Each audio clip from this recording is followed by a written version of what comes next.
used to procure and install only the best modules in terms of safety and performance.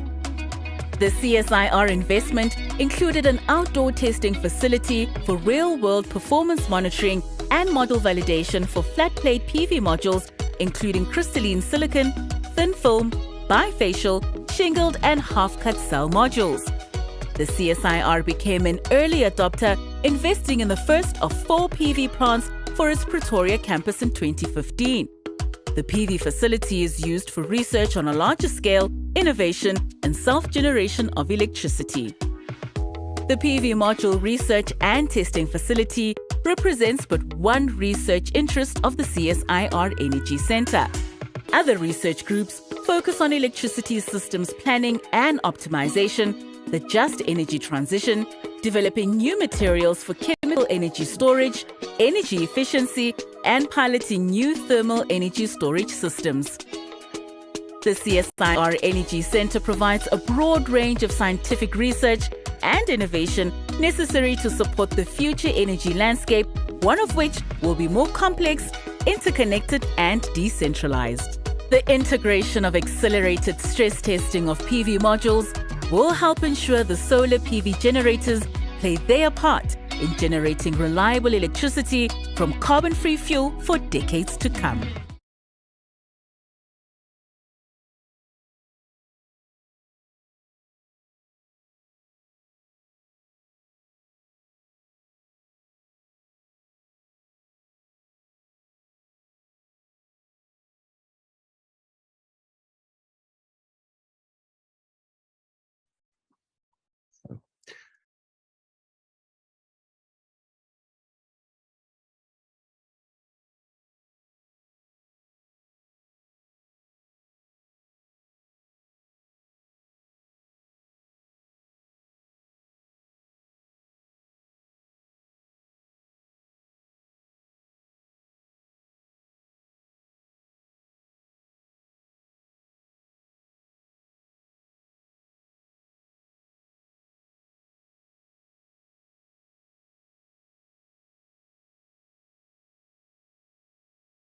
We seek to ensure that our environment is sustainable and taking into consideration the fact that the communities that are severely affected by climate change, those who are marginalized, and one doesn't have to go far.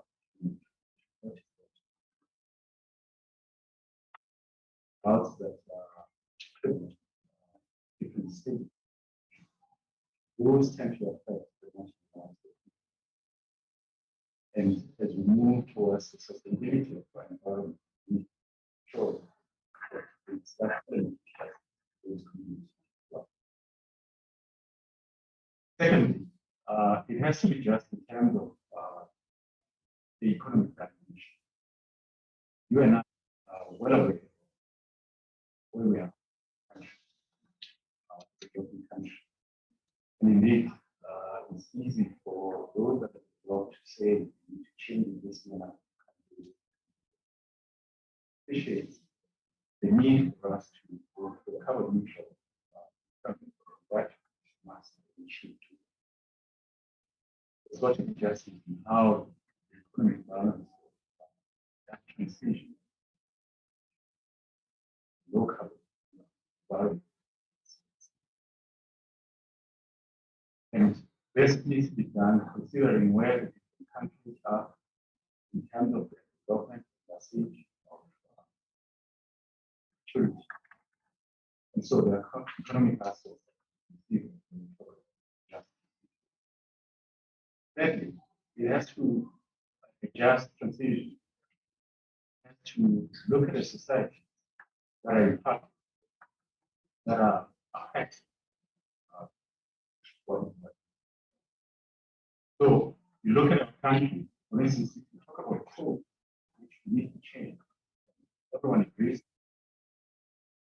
However, the communities that are affected, which in Pumalanga is an example, those communities depend on the community. So you look at the grain, you sell it at the gate of the mine. So the old man is only the church. that deliver school. You look at another ecosystem. You look at other aspects that are related to the mining of coal. That's why community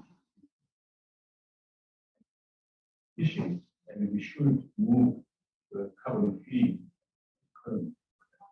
It is important that we first approach. We look at how we are doing.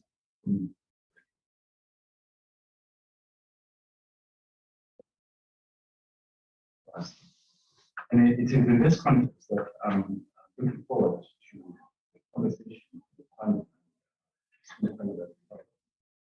that in their engagement, we'll be looking at some of the aspects.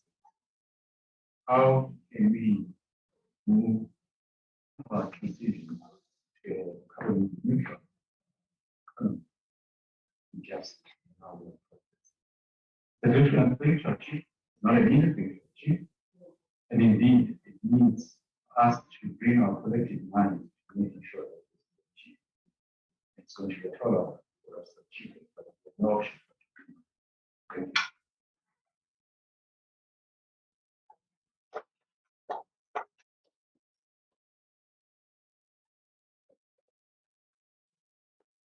Thank you very much, Dr. Malinga. Good afternoon, ladies and gentlemen, once more. My name is Kwageni Katoko, and I am the Program Director for our.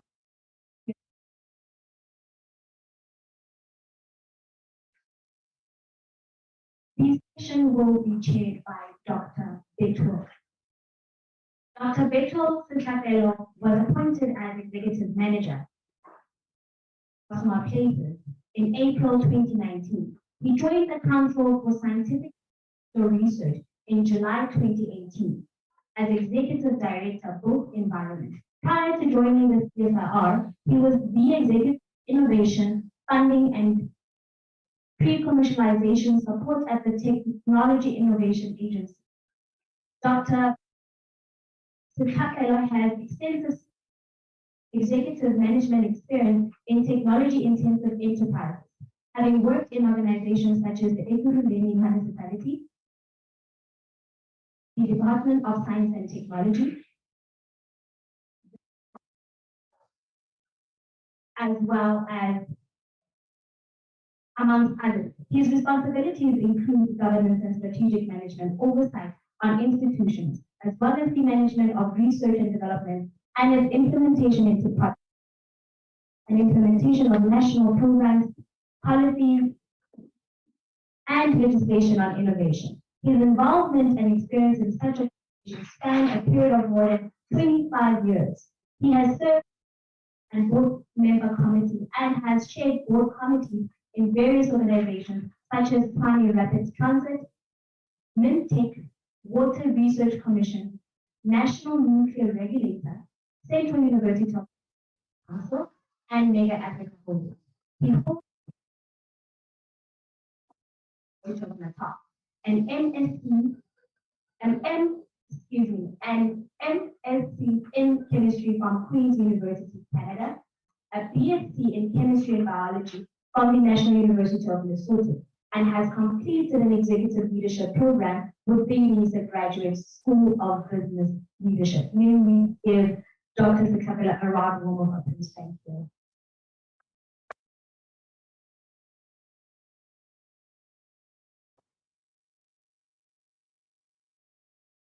Thank you.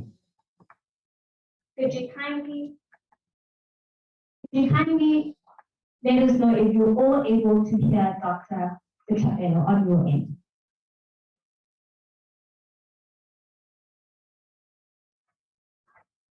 You may proceed. Thank you, Obakeng, and good afternoon, ladies and gentlemen, those with us physically and those that have connected virtually. And our program was supposed to run for about 85 minutes, 1 hour, 25 minutes. And it's now around 13:18. I don't know, is there a session after this? Should I try to run the programs at 2? Okay, we'll try our best to do that. Gives me a singular pleasure in introducing the topic of this session, which is the future is now. Actually, that's the theme. The topic is achieving a just transition to a hydrogen economy in South Africa.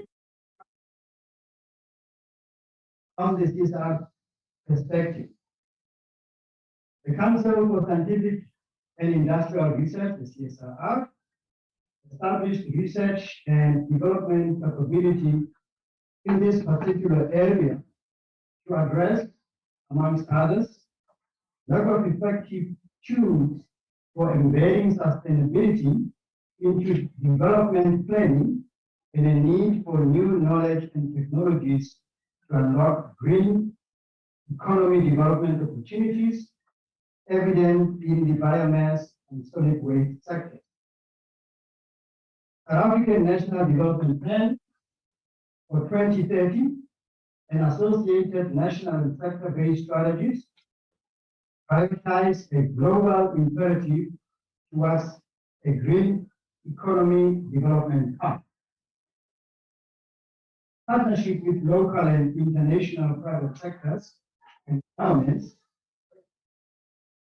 by supporting research to identify and unlock development opportunities that enable a transition to a green economy. You heard Dr. Malinga introduce the session, as it were, and offered his understanding of sustainability in terms of the quest towards a green economy. And he focused on the just path of sustainability, of the transition that we want to achieve. He offered that there are 4 elements. Firstly, the environment, economic, actually like it's 3 elements to that. That as we delve in the discussion and taking this topic, maybe we need to have opinions or voices expressed, opinions in those that he may not have mentioned. With me, I have esteemed and knowledgeable colleagues that will assist us in taking this topic further. To start with, to my left-hand side, I've got Mr. David Support. He's a business development manager for the sector at the IDC Industrial Development. He holds a BSc in chemical engineering from the University of Cape and completed a master's of business administration at the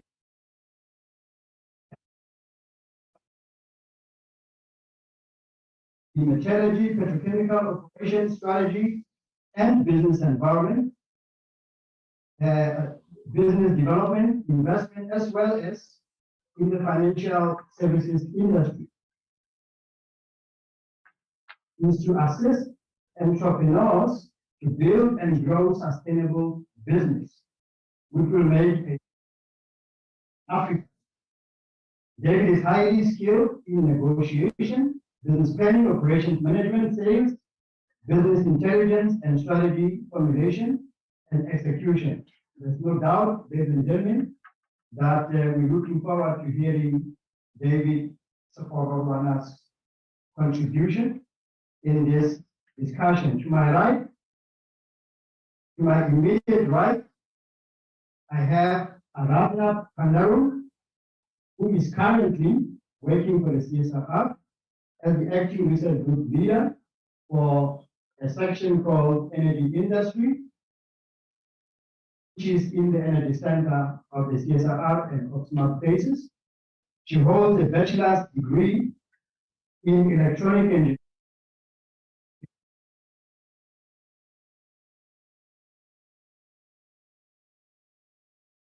from the University of Witwatersrand. She serves as a technical board member of cigarette. Forgive me if I have pronounced it incorrectly, in South Africa, representing the country in the International C6 Study Committee on Active Distribution Systems and Distributed Energy Resources. She's also registered as a professional engineer with AXA. She's passionate about research in the renewable energy. She gained immense experience in research testing and development on renewable energy. That was predominantly centered on embedded generation and its technical, economic, operational. Alapna is a program and group lead for just energy transition. The focal point of this work is to promote social justice and create unique opportunities for the energy industry, hence touching lives through innovation with the aim targeted at combating poverty, unemployment, and inequality in South Africa. Lastly, it gives me pleasure to introduce the panelist, Gayla Monmason.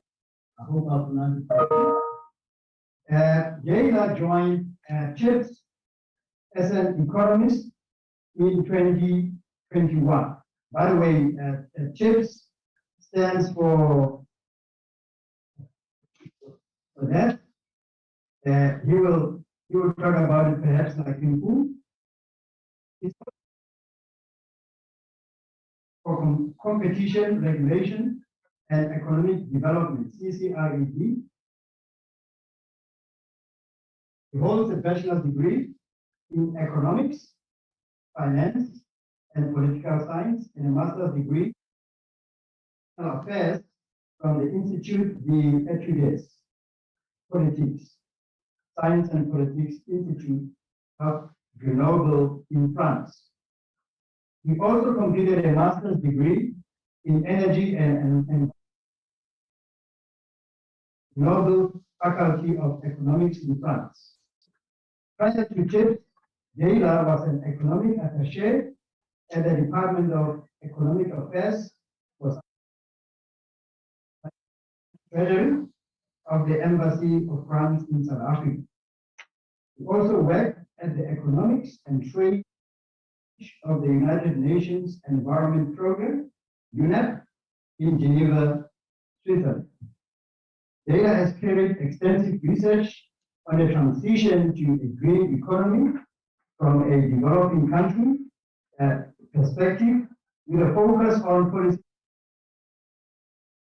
and energy security. And therefore, ladies and gentlemen, you will agree with me that we have knowledgeable panel members to can help us in unpacking this topic that we are discussing this morning, this afternoon. I suppose, let me first start with David, to invite David to share his thoughts in this topic. And then Gayla, and then we will take further comment from the panelists. That at the end of the input of the panel, I will invite comments from those that are joining us virtually and physically. I've just had an indication that we can plan to finish this session at 14:30. Yes. So let me invite David. Over to you, David. Thank you very much, and good afternoon, program director, and all the people online. I'm hoping that it's a huge crowd of staying behind my leader. I need to say is investigate in general into first industrial revolution. Africa, we were spectators. And this was in the 70s. Second one, they came up, the second industrial revolution, immediately thereafter. Africa was standing on the sidelines.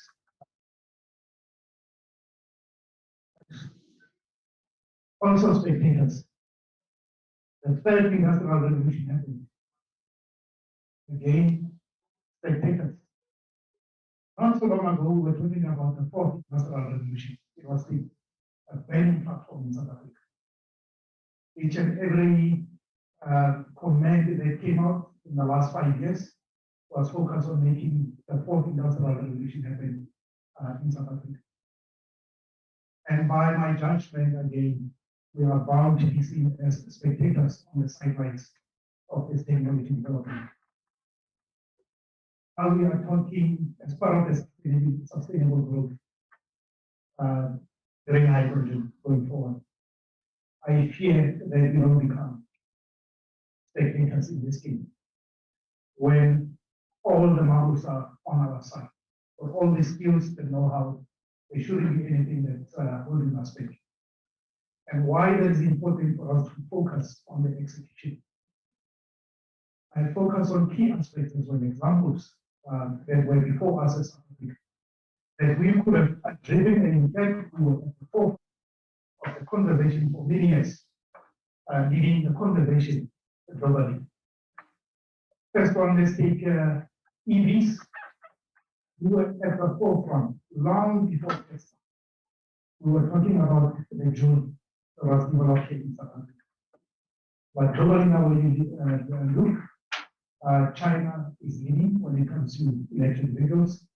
You've got Tesla as well, as indicated. We are spectators. Not so long ago, in Gale, we were touching that. We're talking energy storage, batteries. And to what extent South Africa, what are the skills as well as the comparative advantage that we have? We developed a roadmap as to what needs to happen and indicating where South Africa can play a role, but not necessarily South Africa, the region itself. Given that the minerals of energy storage, they can be found within the region. I fear again that if we are not careful, the vast media.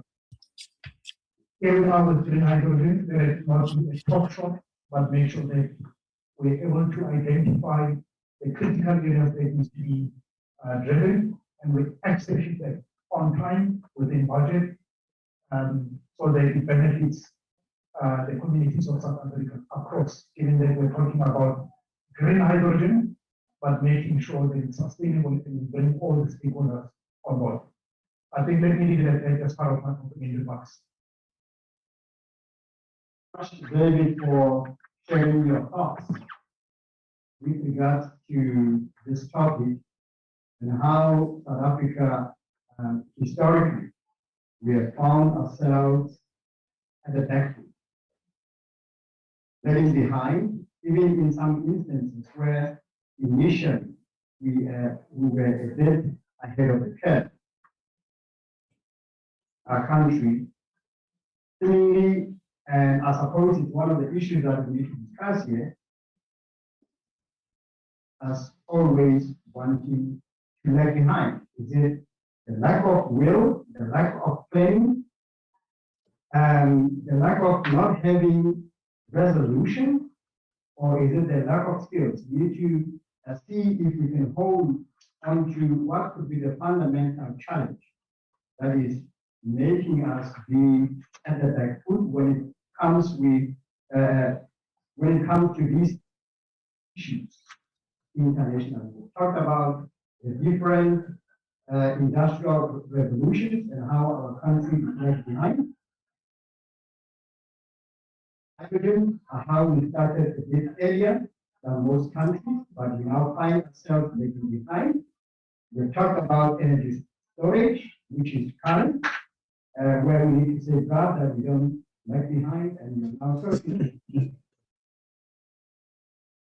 ensure that we take our rightful place in terms of the pace with which we in this regard. Without much further ado, I'm going to hand over to Anita to share her thoughts in this regard.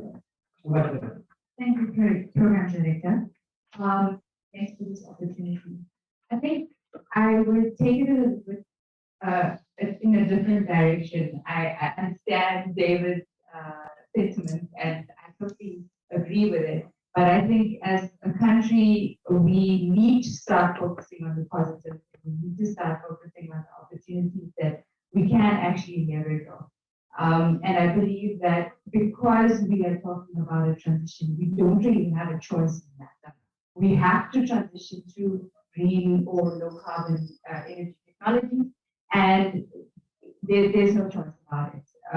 UN just released a study in terms of looking at the impact of climate change on Africa and its population, and they indicated that about 100 people will be subjected and exposed to severe climate change impacts by 2030. That's 100 million people, 100.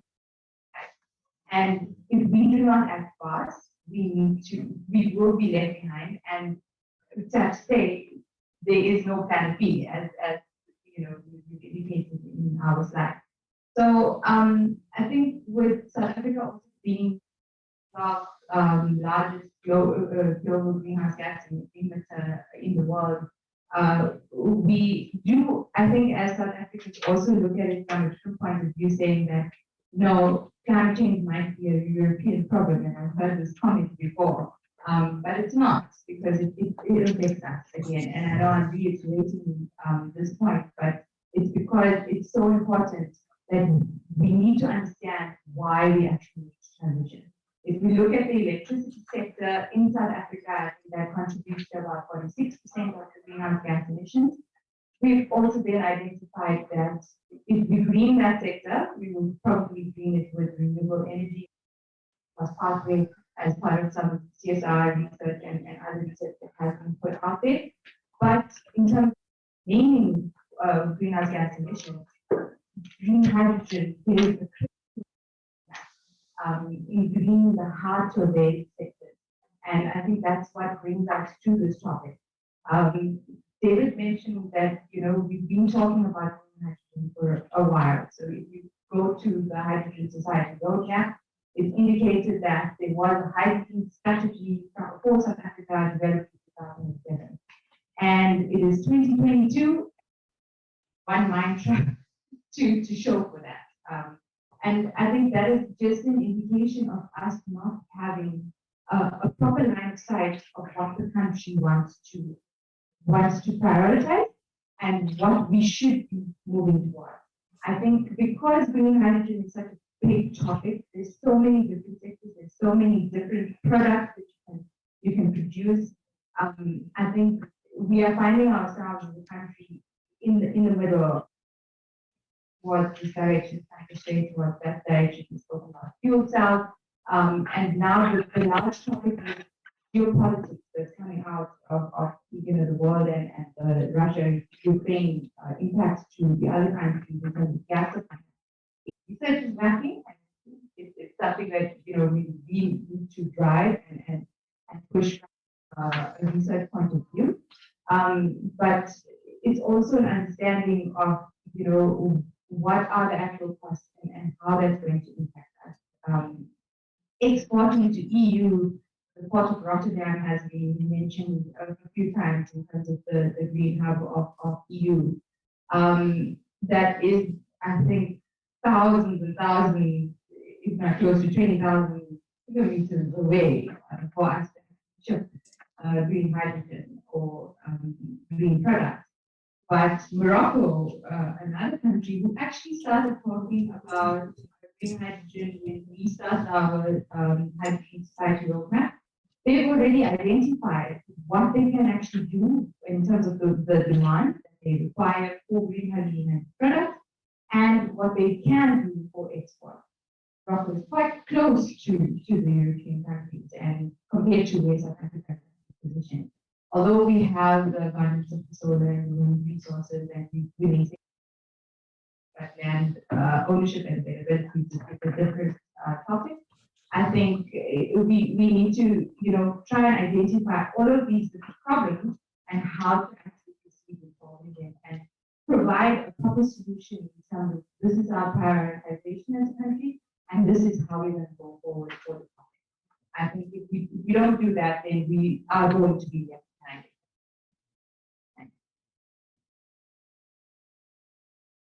You are up now for your submission in the form of preliminary remarks in this topic.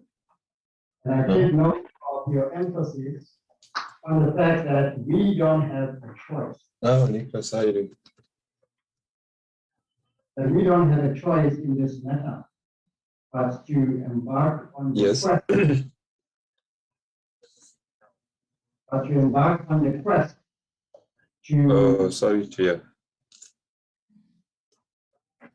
to embrace issues such as the green hydrogen economy, because climate change is with us. Climate change impacts developing countries.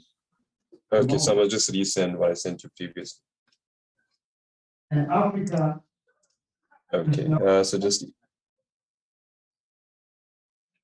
Just mentioned that South Africa is one of the countries that emit greenhouse gases. And I would want you to come back to it once I've given Gary an opportunity to make his opening remarks, because I would like to request you to contextualize that longitudinally or historically in terms of the role or the contribution of South Africa to greenhouse emissions.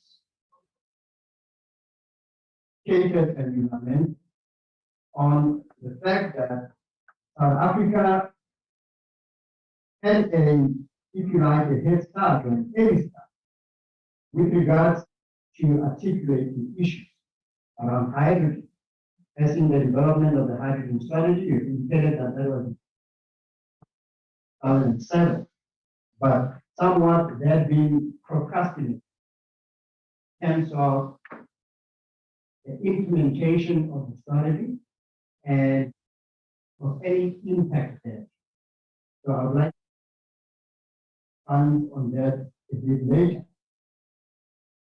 On opportunities, especially in Europe, notably the Port of Rotterdam, you have identified it as one of the locations where the opportunity for Africa to strongly embark on the hydrogen economy and export hydrogen there is threatened by a much faster move that has the advantage of close proximity to Rotterdam, such as Morocco. Maybe we can talk about representing South Africa as to how can South Africa ward off some of these competition, some of the competition that would emerge in terms of taking their rightful place in the hydrogen economy. How much better do? I'd like to invite Dana to share your initial thoughts with us. Thank you, Dana. Thanks so much, Program Director.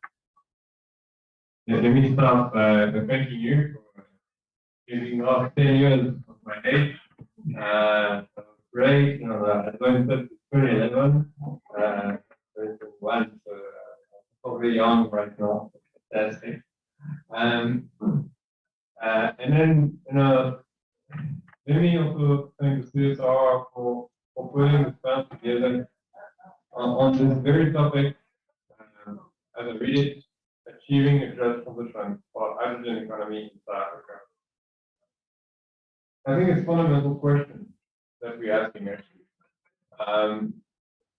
Interestingly, the relationship between hydrogen, or green hydrogen, and just transition is generally assumed to be positive. But we tend to assume that it is good for us to move to green hydrogen, and that in and of itself it will lead to just transition. I'd like to say, show me the evidence. We need to be reminded that we're in a system, an economic system that has created the problems that we are in today, nationally and globally.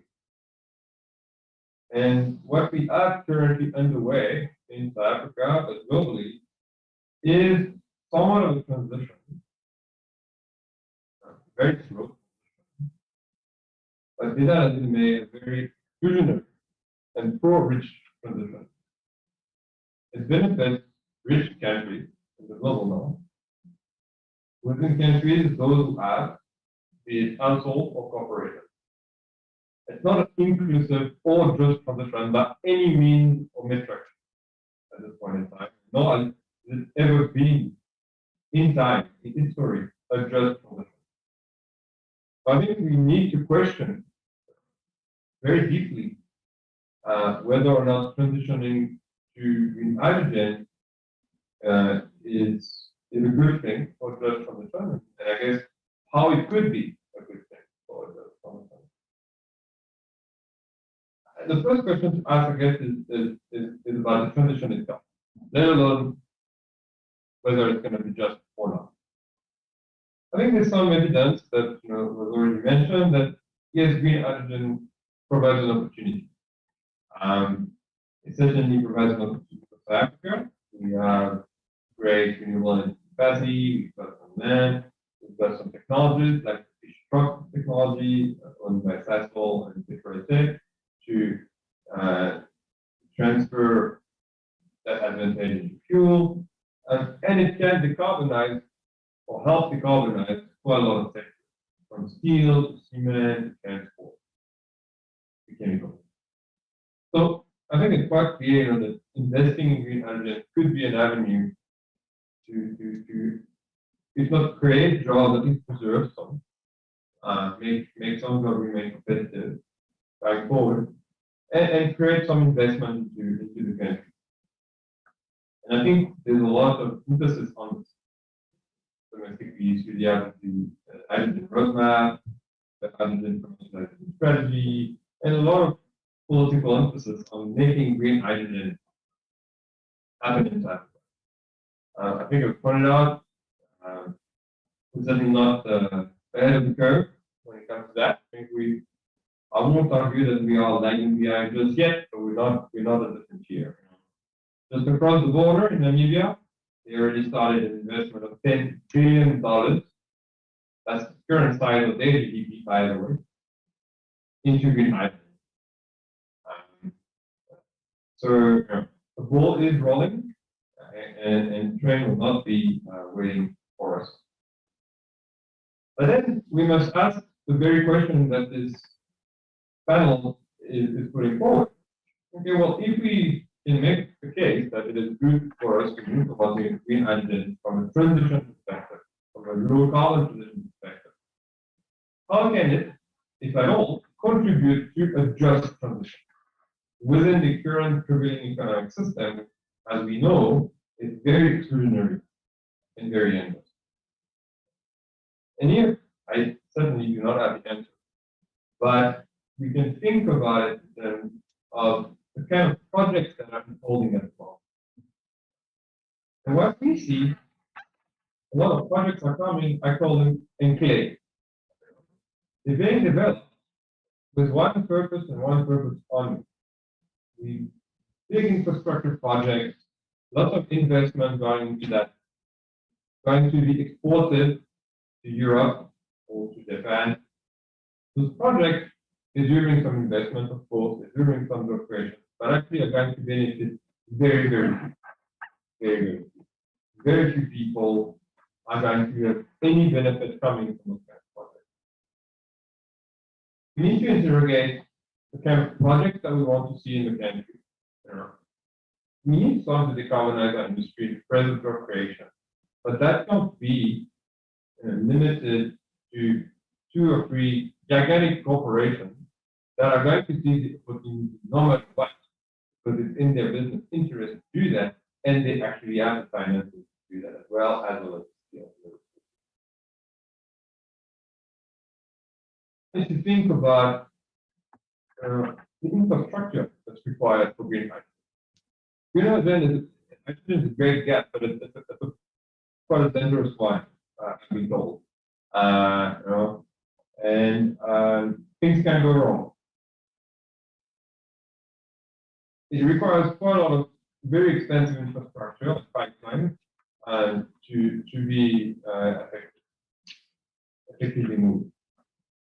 Who is going to develop that infrastructure, and who is going to reap the benefit of that infrastructure?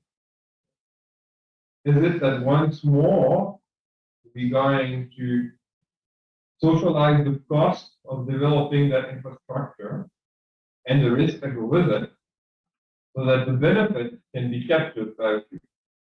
I think we need to ask ourselves, who is going to reap the benefit of green hydrogen? We really need to ask that question. That also speaks of issues, of course, of ownership. Hot topic in the country, in many sectors, and I think we now have a new sector, so an opportunity to be disruptive in that respect. So it's a lot easier to bring new ownership in new sectors than it is in old. We should not miss the opportunity. Of course, the role of communities. How are they involved? If you're talking about projects that are gigantic, they cover a massive amount of land. They have quite severe environmental impact, and they have a social cost. People live around the site. So are they involved? Do they have a say? Are they in favor of those projects? It's not because it's not as disruptive as drilling, for instance, that it is not disruptive. And are we ready to bring the right kind of skills into the green hydrogen value chain? Thinking of our eventuality, our CTAB, that doesn't just remain a bit of an elitist project at the end of the day. So for me, I have a lot of questions when it comes to the relationship between just transition and green hydrogen. I don't necessarily think that the answer is negative, but we have a lot of work to do to make sure that the answer is positive, because by default, left to market forces, it will be negative. So that's where, of course, in public policy and the role of social actors that's coming. I think I will leave it at this. I think fire and other technologies, green hydrogen could really be a revolution. Let's be careful not to burn our fingers with it, and make sure that it actually benefits society rather than the future. Thank you. Thank you very much, Gaila, and after a few of the points that you made, you've indicated and you've warned us that we shouldn't assume that the transition involving green hydrogen will be just. We need to be alert and actually plan and ensure that transition is indeed just. That context is referred to the communities that will be affected, as the hydrogen economy infrastructure requires formidable amount of land, and therefore there will be communities affected in that. Have indicated that we needed to question very deeply to green hydrogen just, and whether it will create jobs, whether in South Africa really there are enough players and intention by all players to make it just, because if that intention is not plain and visible, we run of having large conglomerates taking over the intention with the green economy supporting just transition failing from the just point of view. Also indicated that the infrastructure for green hydrogen is very expensive, and indeed, hydrogen is quite a tricky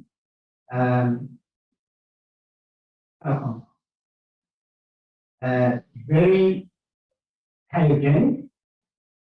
If you store it, you've got to store it at very low temperatures. I think, if I'm not mistaken, around 257 or so degrees minus.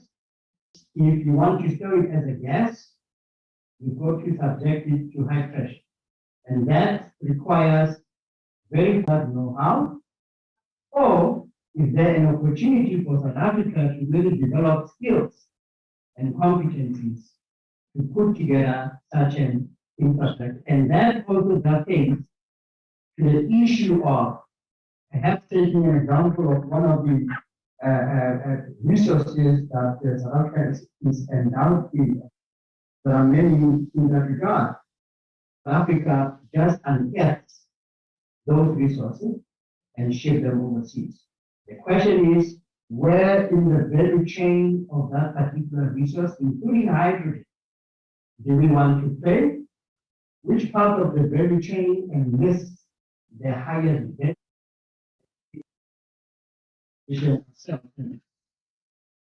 Lastly, you have indicated definitely need to be a lot for South Africa to find its rightful place with regards to the hydrogen economy development. I will now open for panel members that want to accentuate part of what they contributed or respond to another panel member's contribution. I'll start with Dave. Thank you very much, colleagues, for putting the issues as they are.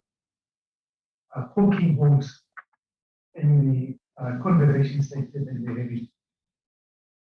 You made a point about, yes, we've identified the problems, but now we move forward. What it will take us to move forward is let us look at what we have at the moment and we make the lessons learned so that we don't repeat the same mistakes. We started with the renewable energy program in South Africa in the late 2010, around 2011. And you get the investments that have gone in wind as well as solar PV, it's significant. I take your point, and this is why now, the point about the lessons learned covered.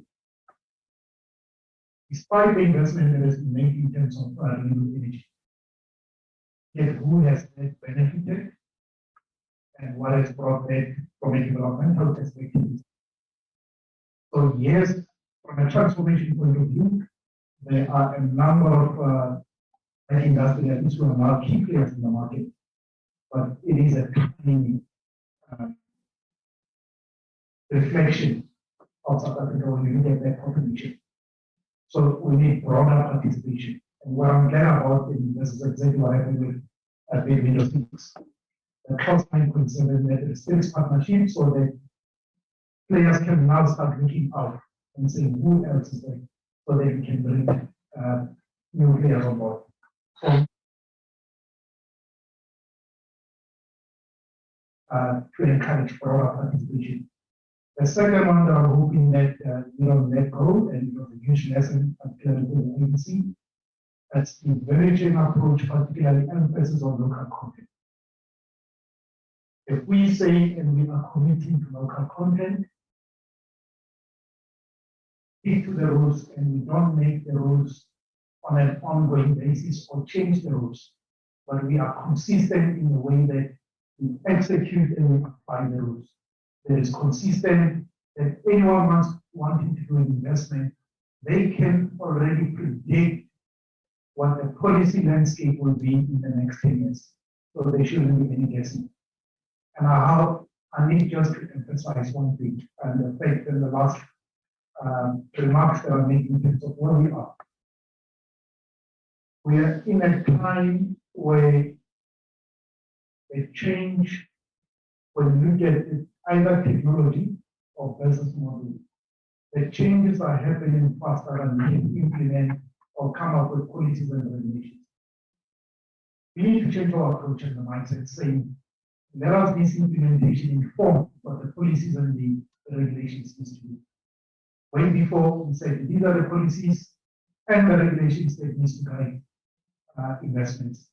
Let us accept that things are changing faster and therefore we need to do things differently.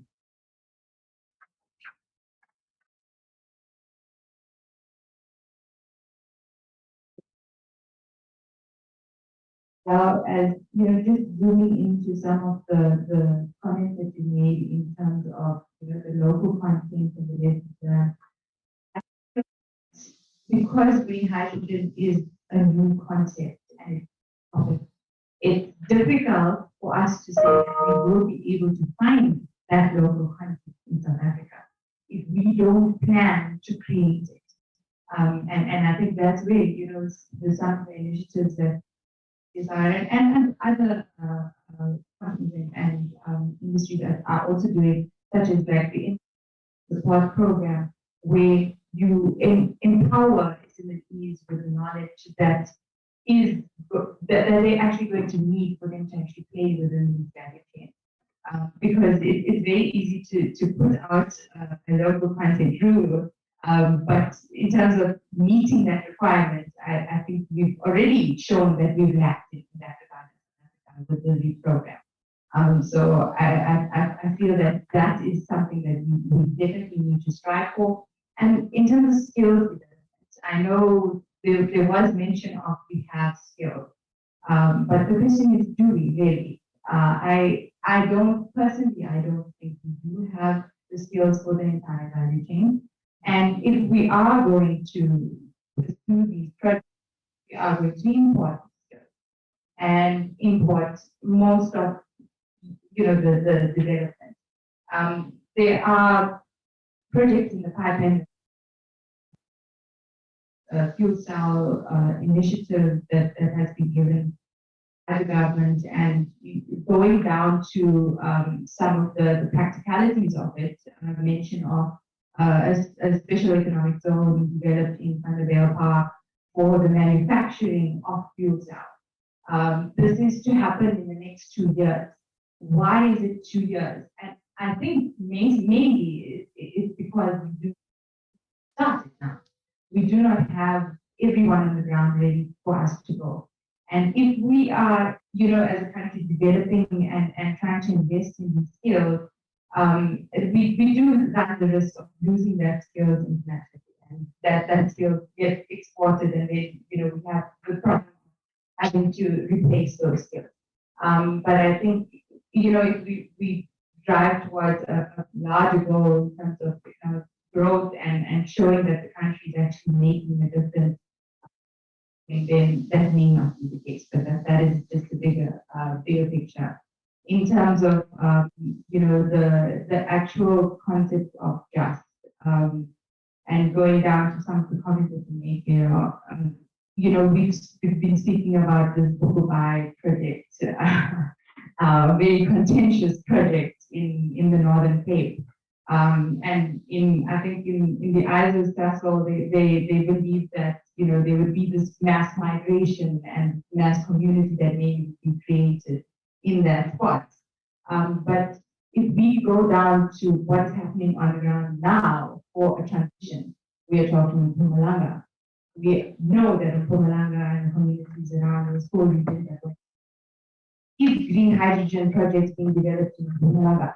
No. So how then are we trying to aim or trying to achieve this just element? And it's exactly what you're saying in terms of trying to even empower the communities to even be part of this project. There's going to be hectares of land in terms of the land that's required for the gigawatt capacity scale of green hydrogen plant. But we're speaking of the ports at the moment, and there's just for us to know what we should be investing in. And I know I'm putting more questions, but I mean, it's things that really prioritizing and start answering as a country. Otherwise, we are going to be Yes. Arun again? Yeah, I mean, these are complex questions. I think we need to start by reflecting on the sheer size of the investment that we're looking at. Yes, green hydrogen ties in a lot of industries, but it comes down to renewable energy and electrolyte. Okay, and I think sometimes we fail to realize the amount of investment that's required. Okay, we decarbonize and turn Secunda, Tesla Secunda facility to green hydrogen. It's estimated that alone for this facility alone, 25 gigawatts of renewable energy is required. South Africa, if the country goes big on green hydrogen, 200 to 300 gigawatts of renewable energy will have to be built. Okay, our grid is 45 gigawatts right now. These are all of I give you this gives you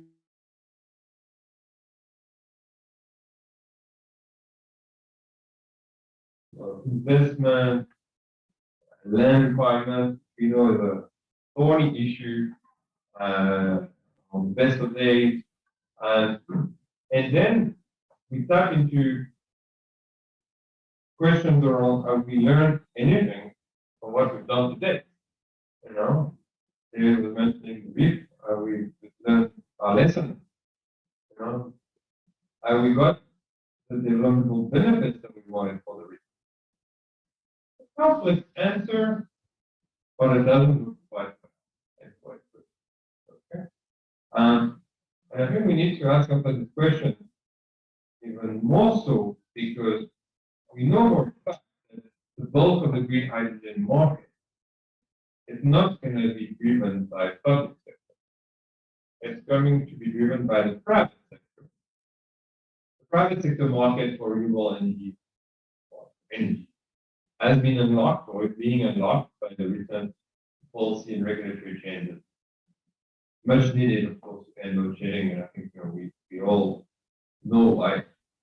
But it raises a key question when it comes to industrial development, local content, and any kind of development plan. We could prescribe that under the REAP with mixed results.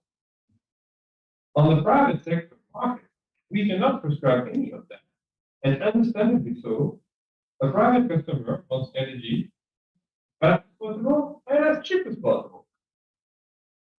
That is the requirement.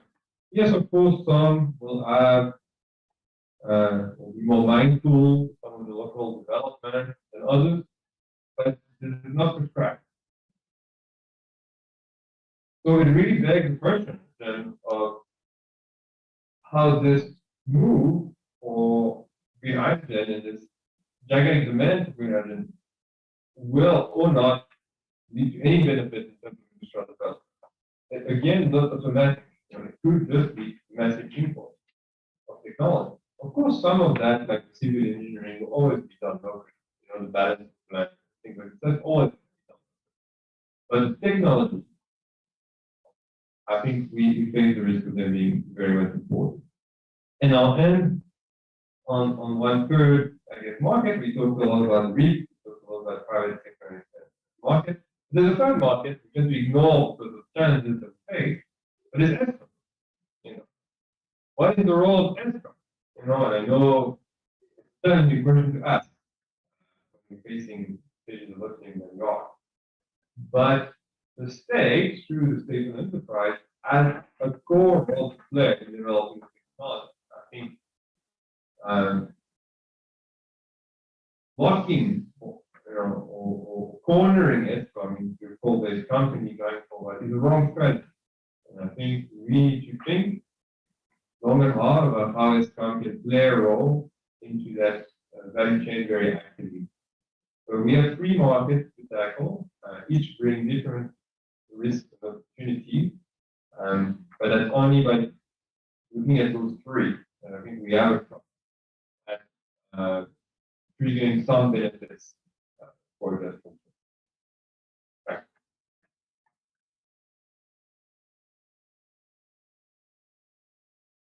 And I would like to make a follow-up comment. It's just a small one. In terms of ESCOM, you mentioned their role in this, and I think it goes back to the strategy in terms of what are we going to do as a country with green management. If we are going to produce this to make it feasible and bankable, we will probably have to connect them to the grid. You mentioned capacities, and we spoke of 200 gigs of renewables required, and we have a system of 44 gigs. So ESCOM's role is very clear to me in that picture. But just looking at the bid windows and looking at the in terms of trying to get projects in Northern Cape at the moment, we are told that the transmission network in the Northern Cape and surrounding areas need to be strengthened, and that is going to take 10 years. Or just the REAP identification or the IRP, for example. So how these two pictures do not line up for me, and I think that's where our strategy as a country needs to. We need to get there, understand it, and know how to. David would like to add? Let's let me make a practical example, an initiative that we can really implement. Quite often, I think when you think about this, about what we used to in the past, central complex systems. We need to move away from that model where it's centralized, electricity generation. It was all within the competency of ESCOM to decentralize.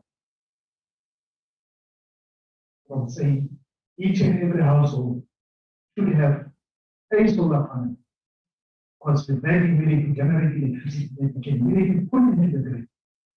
And that adds to the 25 or whatever 300 gigawatts immediately.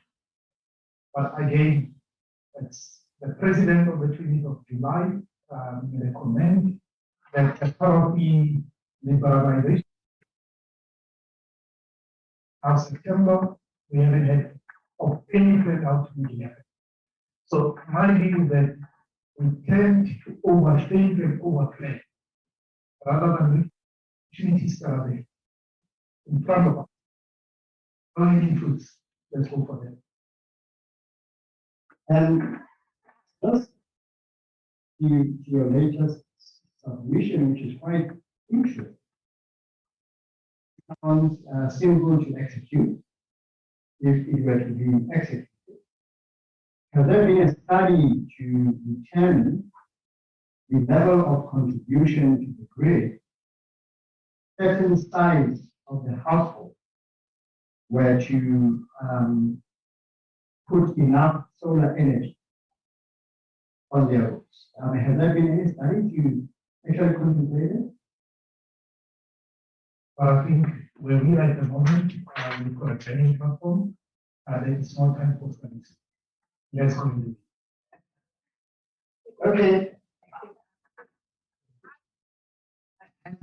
There is no study, but coming from a very technical background, my master's was specifically on this topic about adding rooftop PV to distribution networks. I think it's hard for us to make a statement that it comes with technical issues. That we've mentioned ESCOM, but we haven't spoken about the municipalities. So we must note that the municipalities also have distribution grids within their jurisdiction. And most of the municipalities, almost 80% of the 200 municipalities that exist, do not even know about registration processes for such now. So we can make all statements, but the practicality needs to be ironed out. And I think that's where, as a country, we sit with policy and we try to add. And I understand to some extent why we need to be conservative about it. But at one point, we need to decide, and that main decision needs to be made in terms of how. I would like to go to invite the audience that is joining us actually, if they have questions.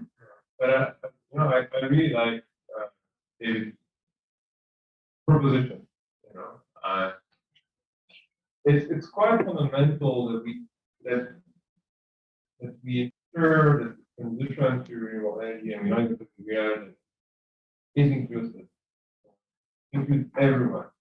We're not in a state of crisis where those who have the means are just extracting themselves from the problem. Either with households and not because of banks and the policy and regulatory changes, corporations are going to do the same. They're going to extract themselves from the problem. So in the short term, that's going to help, of course, because that will help reducing budgeting. All right? But in the longer term, it's a problem. Because those remaining on the grid are those who can't afford to actually extract themselves from the problem. And that's going to be problematic for municipalities and ESCOM and the state overall. And so, a program that would bring those technologies to every single household into the country is actually fundamental.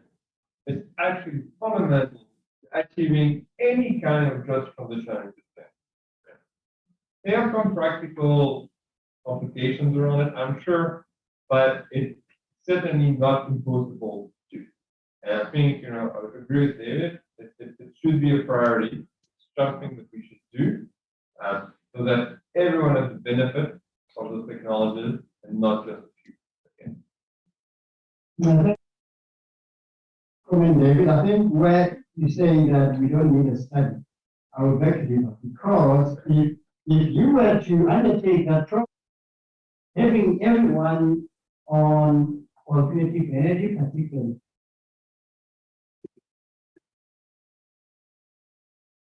that you can plan, because based on facts, you may not be able to reach your. So you need to have an understanding as to what is the proliferation of the use of solar and to what extent is it used. At least you have that as your. But anyway, it's 14:17, and I think it's time to solicit questions from the audience, both physical. Who can monitor for me the questions that will come from the virtual platform, the people on the floor. Any questions? I'll start with you, Jan. Okay, you don't have any questions. It will appear that we don't have a question from the floor, but what is going on here? On your life, when some of us will long be gone. So you better get an appreciation and interest and read more about this, what we're talking about, so that you can own it, so that you can own it. Okay? Online?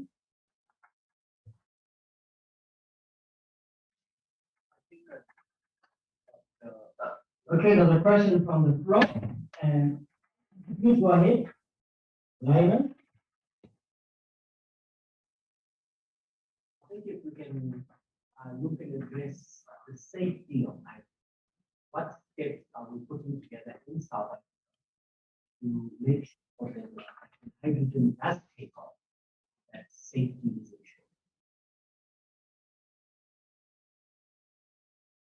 ensured? It's a good question. I would like to leave it to the panelists, and I'll have my own question to comment on the issue of safety associated with the development of hydrogen. Over to you, Alan.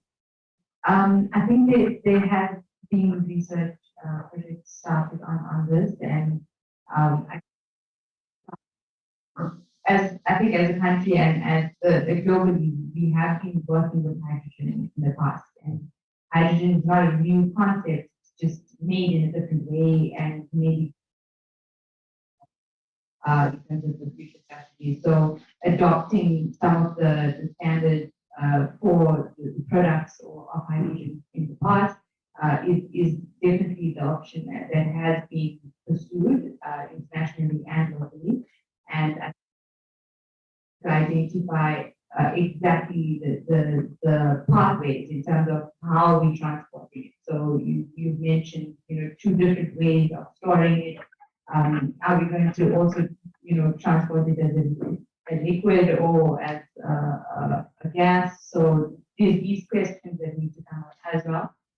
There's no one answer at the moment, but I think we're not starting from scratch. That's the main thing that I need to mention. And it's concepts that are understood, so we can, drive that. Has anyone member of the panel want to also make a conclusion? I appreciate that input. I think from a technical point of view, but I would like to bring a deeper angle to the question that has been asked. And that has to do with the mindset.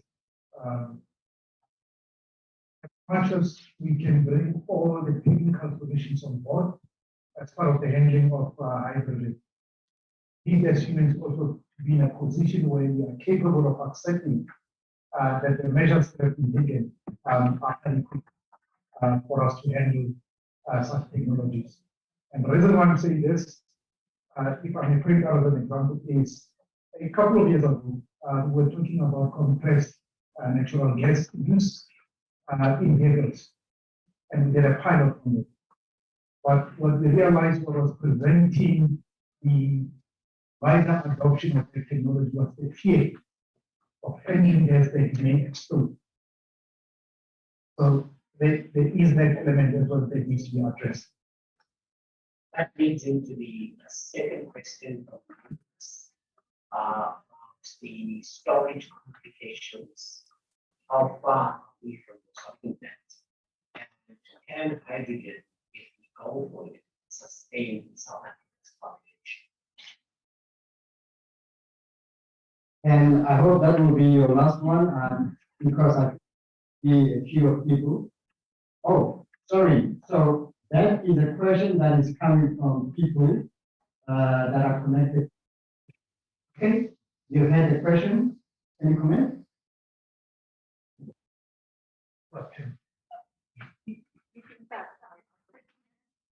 I believe that we've got the capability that has been included. So plants such as Sasol, and you look at the magnitude and the scale of operations that is involved in Sasol, it's not just an ordinary know-how, but it takes skills, high-level skills in terms of managing those operations. And on that basis, I believe that we've got the necessary capability to manage this hydrogen that perhaps maybe some maybe as being a draggle that needs to be faced. But I believe that we've got the necessary skills and capabilities to manage this transition. Okay, thank you for that, David. I think in terms of the second part of the question, can hydrogen sustain South Africa? I think that is a fully loaded question. And I think it goes down now to just element of it. We know that as South Africa, we're not starting the just transition in a just society already. We are already unjust, so we need to fix those problems first. In terms of hydrogen and the topic for export specifically, if we look at it, can we as a country allow the country to export a new technology when people in the country do not have energy, so that's energy access at all, so not even electrified, having load shedding, stage 6 at the moment, and do not have enough water. So hydrogen is a very, it uses a lot of water, and we are a water-starved country. And I know desalination is a huge opportunity and option there, but in terms of desalination, it requires energy. So if you are taking away from the people of the country, is it ethical and is it just for us to even pursue it? So that's my answer. Right. Thank you very much. The next question, please. Yes, it says when admitted into the atmosphere, it contributes to climate change by increasing the amounts of other greenhouse gases, methane, ozone, water vapor, and this results in indirect warming. They say that's a problem because hydrogen's small molecule is difficult to contain. How do you respond to that? I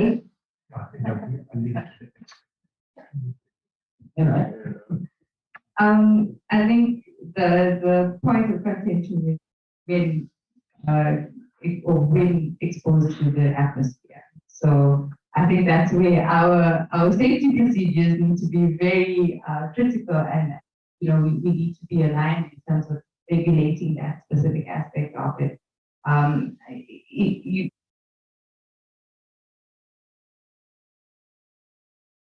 Ratio and the amount that we're speaking of, I don't think it's a problem that we need to face at the moment. I'm not a chemical or climate engineer, but that's fine. Yeah, I'm certainly not an engineer, but I think the main point around green hydrogen is how it's produced. I think that's where really the key difference comes in. Hydrogen is not new. It's already been produced for a very long time. It's used currently in the country. It's just based production on natural gas primarily, and fossil fuels more broadly. And that's really the problematic part of the equation. With green hydrogen, we're looking to remove the filter from production process to use renewable energy as the key kind of input, of what. So that's really where the opportunity brings in.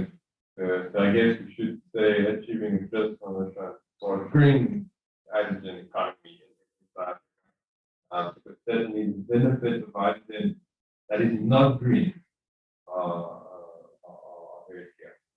We're really looking about green hydrogen produced based on renewable energy.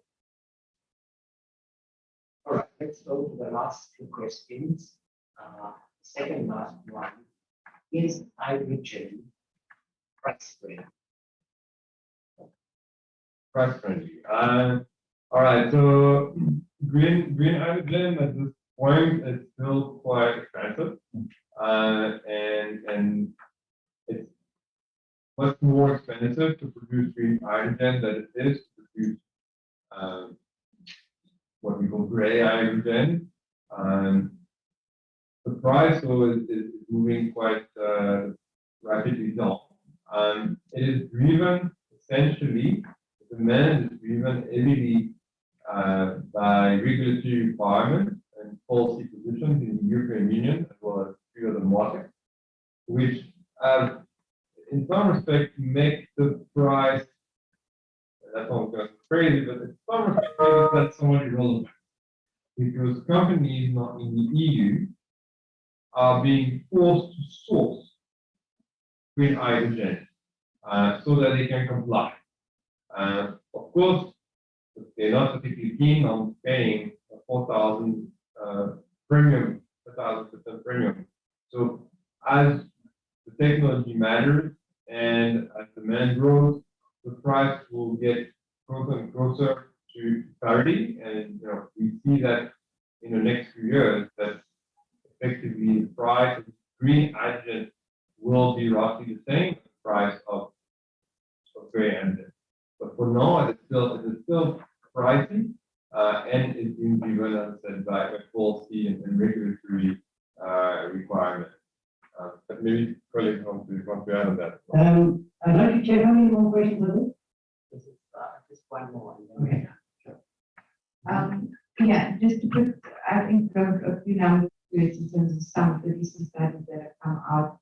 I think the price at the moment, just for the production, would be about $5 a kg or 11. And I think the price for export to the EU from South Africa is sitting at about $7 a kg from some of our ports.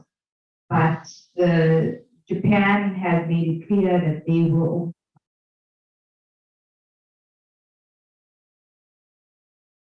We are saying as South Africa, we will try to meet that by 2050. Yeah, I may have my views on it, but I will keep that to myself. Can I try to comment on the statement before we go to the next question, last question? I fully agree with my colleagues. So same trajectory that renewable energy sources such as solar PV as well as wind took. They started very high from a pricing point of view, and now we're at the lowest point. So from an economist of scale, the more we execute and develop these projects, ultimately the price should be coming down. Is going to be a supply and demand thing. No one will set the price, but the market will set the price. Even the $3 that has been said by the Japanese is just animal, because the market is going to be full. So please just go to the last question. It sounds like commodity and investors. My understanding of the notes is that if you take water, that's how it is. So that is asking this question, why they say hydrogen is not the future, it doesn't exist in our planet, pure state, so it has to be extracted from compounds from which it doesn't really want to be separated.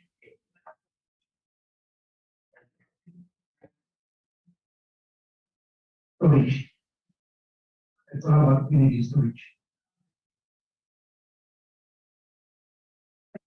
Comment on the fact that hydrogen is natural, if I understood the question well, was that the insinuation that hydrogen is not natural? I mean, it's one of the most natural elements you can find. It exists in has been formed by human beings. So, splitting of water or even methane to extract hydrogen is part of forming nature. I don't believe will this affect water costs. It affects Water costs, cost of water.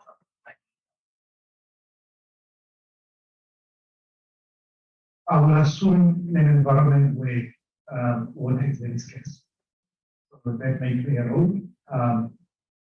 But if we don't have that as a restriction on the availability side, that should not be an issue. I think it's the same debate that we had a couple of years ago when we were talking about biofuel. Whether from a land availability, biofuel cost the price of food to go up. And I think it's all about balance, sustainable balance. It's not either or, but it's being both, but ensuring that yes, it's sustainable when we implement the solutions. Last from my other two panelists on this issue. I agree with David. I think it depends the scarcity issues and trying to get that balance in terms of production. Yeah, I think it could go other way. Green hydrogen requires a lot of water, but it tends to go through desalination. That's the way the project is developed. Interestingly, in the pricing model of green hydrogen, water is a very small component, and so I think arguably it could even have a positive impact in reducing the cost of water. The challenge we have to be aware of is that desalination is not an equal process. It has some environmental impact. When you add one or two plants here and there, well, it's manageable. If you now start to see massive, gigantic desalination plants popping up everywhere, that will most likely have an impact on the quality of water and quantity of water available. And that could have quite a nasty negative impact in the long run. But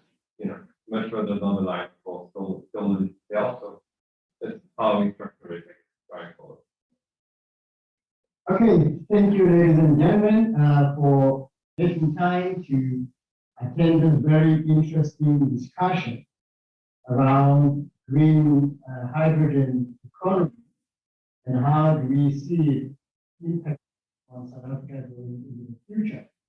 Obviously, as different issues, She's gone down. Fuck. as different issues were discussed, questions were raised, questions were responded to, but more questions remain.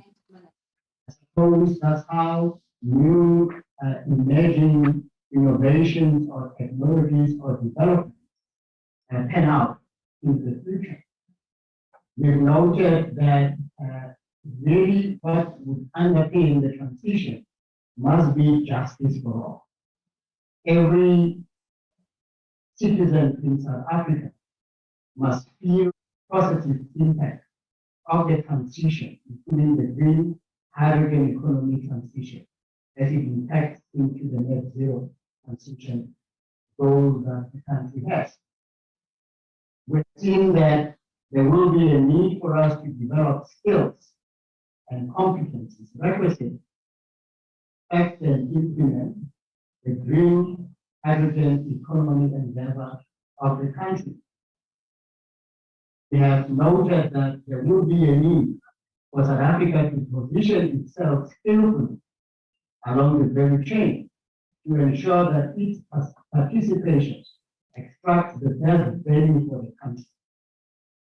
We are seeing that although there's a positioning by other countries to engage in the market in terms of the price of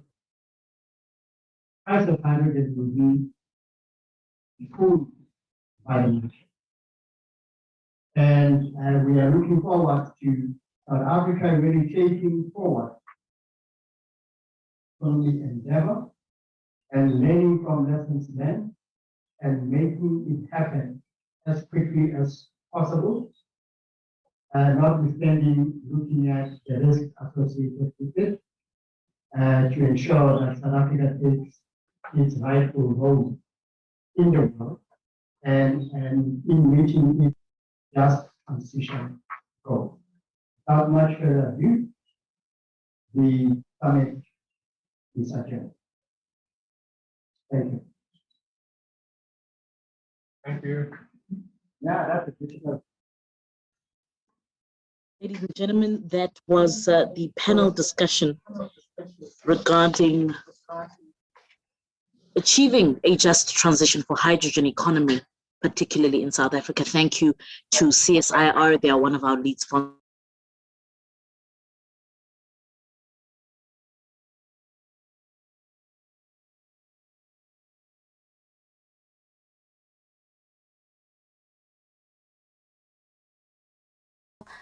Of the day with one of our sponsors, the United Nations Global Impact. They will be leading the discussion on tips and tools to target gender equality, particularly in the globe, in Africa, and as part of the sustainability agenda as well. Without further ado and without any waste of time, facilitating this discussion is Miss Elizabeth Anna Rich, who is Global Lead at Target Gender Equality under the United Nations Global Compact. Over to you, Elizabeth. The evidence is clear. Organizations with more women in senior positions outperform those with less inclusive C-suites, yet women remain underrepresented in all levels of management. To bridge this gap, the UN Global Compact launched Target Gender Equality, an accelerator program that helps our participating companies set and meet ambitious corporate targets for women's representation and leadership in business. Companies that commit to the accelerator program are not only equipped with the latest data and research, but they also then join a growing network of partners who are working collectively to tackle the barriers to closing the gender gap from the C-suite through to the supply chain and into the communities that these companies serve. Now let's hear from some of the participating companies directly. It has been 1 year since our participation in Target Gender Equality. The initiative has been helpful to us. We have understood the importance of not just setting overall targets, but interim targets as well. We have seen the number of female employees in management level has increased. We are already working on how to improve facilities for ensuring better, comfortable and safe work environment. We are even conducting monthly meetings discussing the progress of target gender equality. We would highly recommend other companies to join the Target Gender Equality program. As a UN Global Compact participant, this program allows us to accelerate our practices of the United Nations Women's Empowerment Principles. We benefit from the action planning guides, workshops and real-world examples provided by the program, which helped us creating a dedicated roadmap for our contribution to 2030 Agenda for Sustainable Development. One thing we have learned is that regardless of how big or small your company is, or how male-dominated your sector is, you can make a difference. Join the Target Gender Equality Accelerator today.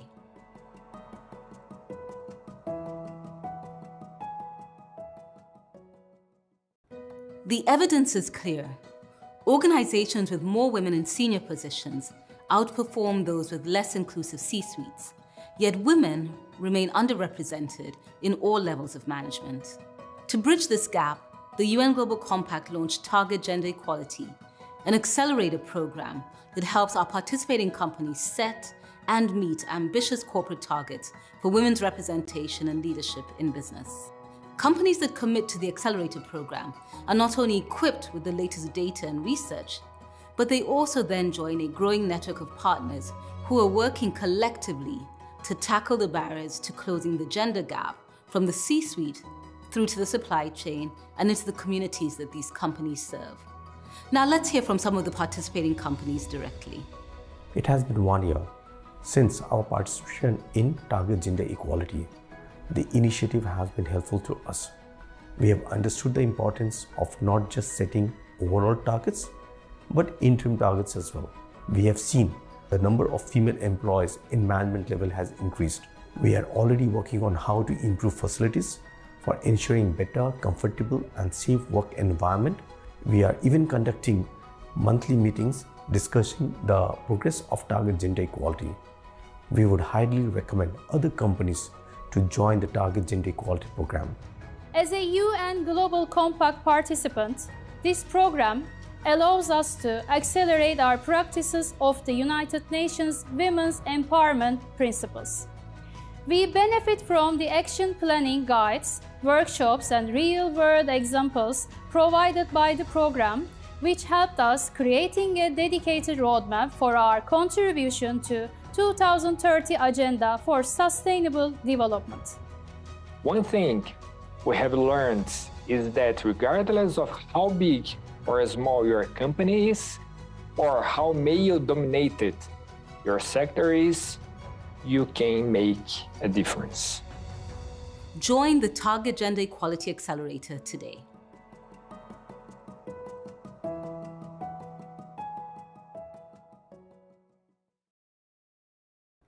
The evidence is clear. Organizations with more women in senior positions outperform those with less inclusive C-suites, yet women remain underrepresented in all levels of management. To bridge this gap, the UN Global Compact launched Target Gender Equality, an accelerator program that helps our participating companies set and meet ambitious corporate targets for women's representation and leadership in business.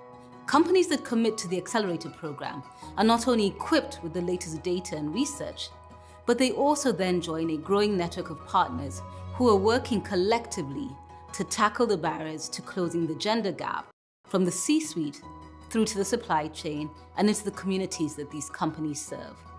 Now let's hear from some of the participating companies directly. It has been 1 year since our participation in Target Gender Equality. The initiative has been helpful to us. We have understood the importance of not just setting overall targets, but interim targets as well. We have seen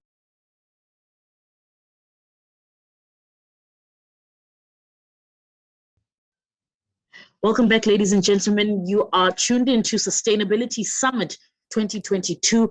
I hope you have been tuned into the rigorous conversations that we've been having since morning.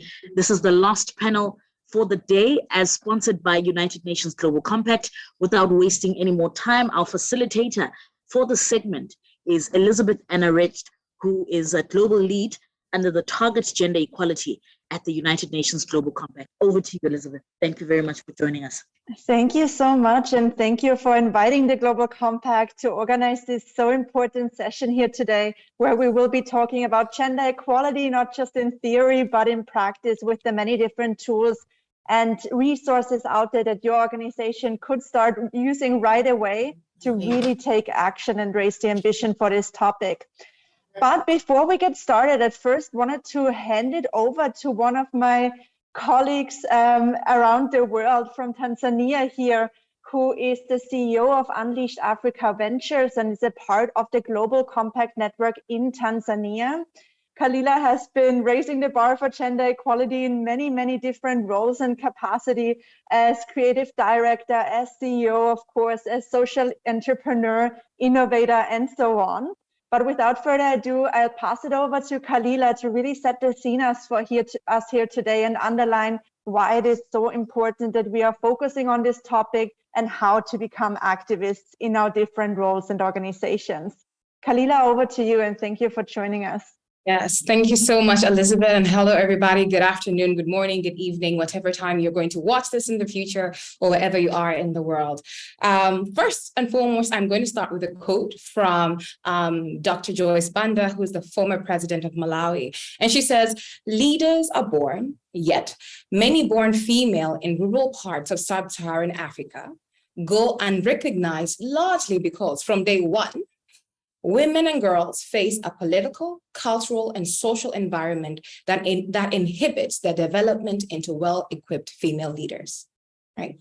I'm going to read that again. Leaders are born, yet many go unrecognized, largely because, yet many born female go largely unrecognized because from day one, women and girls face political, cultural, social environments that inhibit their development into well-equipped female leaders. So hello, everybody. As introduced, my name is Khalila Sandramboy. I am a young African woman who is passionately driven and purposely committed to being at the forefront of her people's change journey. I am a human being who has, even though climbed the career ladder and managed to do so much, I have also, as a female, faced abuse, bullying, and condescending realities in the workplace and outside the workplace. When people hear me speak, many do what we often do when we attempt to broad brush stroke people into these little safe boxes of perception that live in our minds.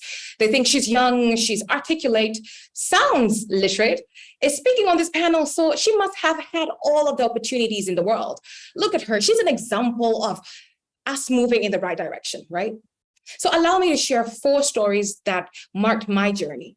1, entry level, there I was, and I was asked how much I wanted to earn. I was 19 years old. I was young, naive about pay grades, but extremely bright and capable. I was also excruciatingly shy. I mean, you couldn't tell considering, but I was excruciatingly shy, and I was fighting a crippling inferiority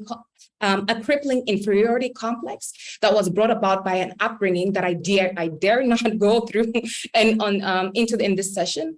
I was struggling to fit in, but could not vocalize the choking anxiety that I face on a daily basis.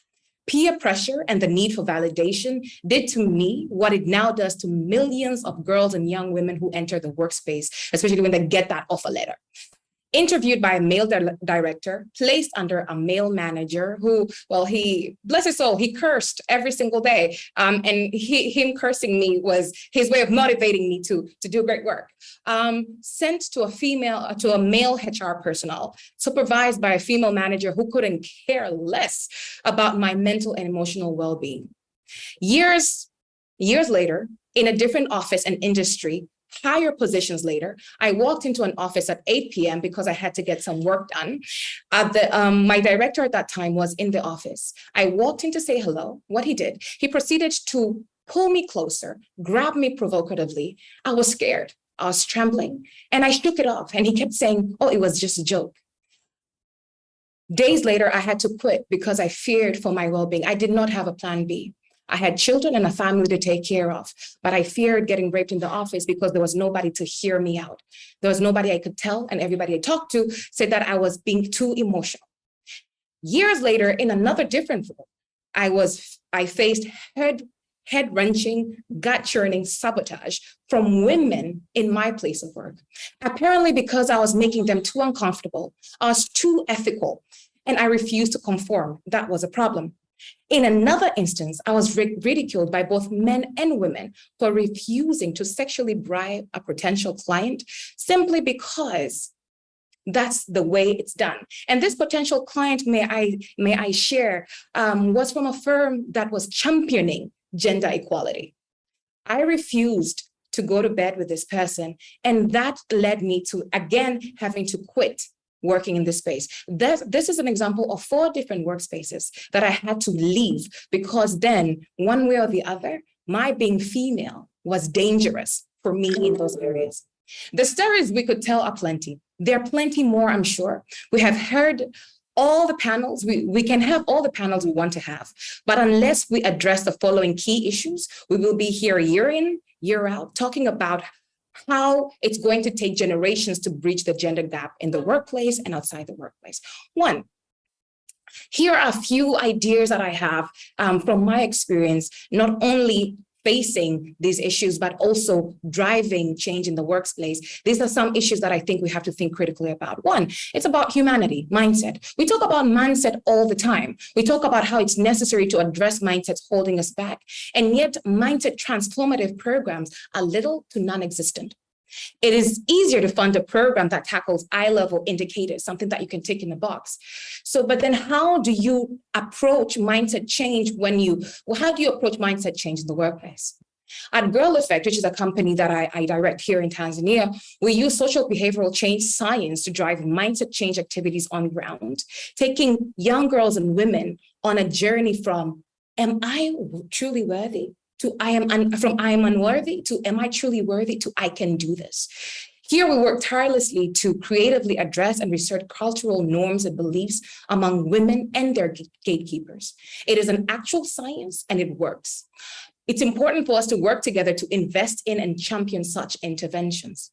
Second, startups. These conversations must be had not only among organizations or companies that have gotten to a certain level, but we should have this conversation with startups.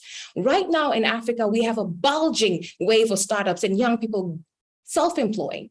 But then we must involve them in the conversations because these startups are the future giants, right, on the continent. Now, if we're waiting for them to reach a certain profit threshold to start having these conversations, then we're a little too late. Then what that means is we're recycling the problem for the next generations. We must have these conversations at startup levels. They must be involved. The women empowerment principles that are part of the UN Global Compact must be embedded in companies and organizations from idea stage, early stage to growth stage. So we must capture them now. 3, we must leverage technology to scale solutions to reach the unreached and prepare them to succeed in the workplaces. Lastly, we have these conversations in the cities. We have these conversations in the urban and peri-urban spaces. We must tap into those who are not in the spaces because there are enterprises there as well.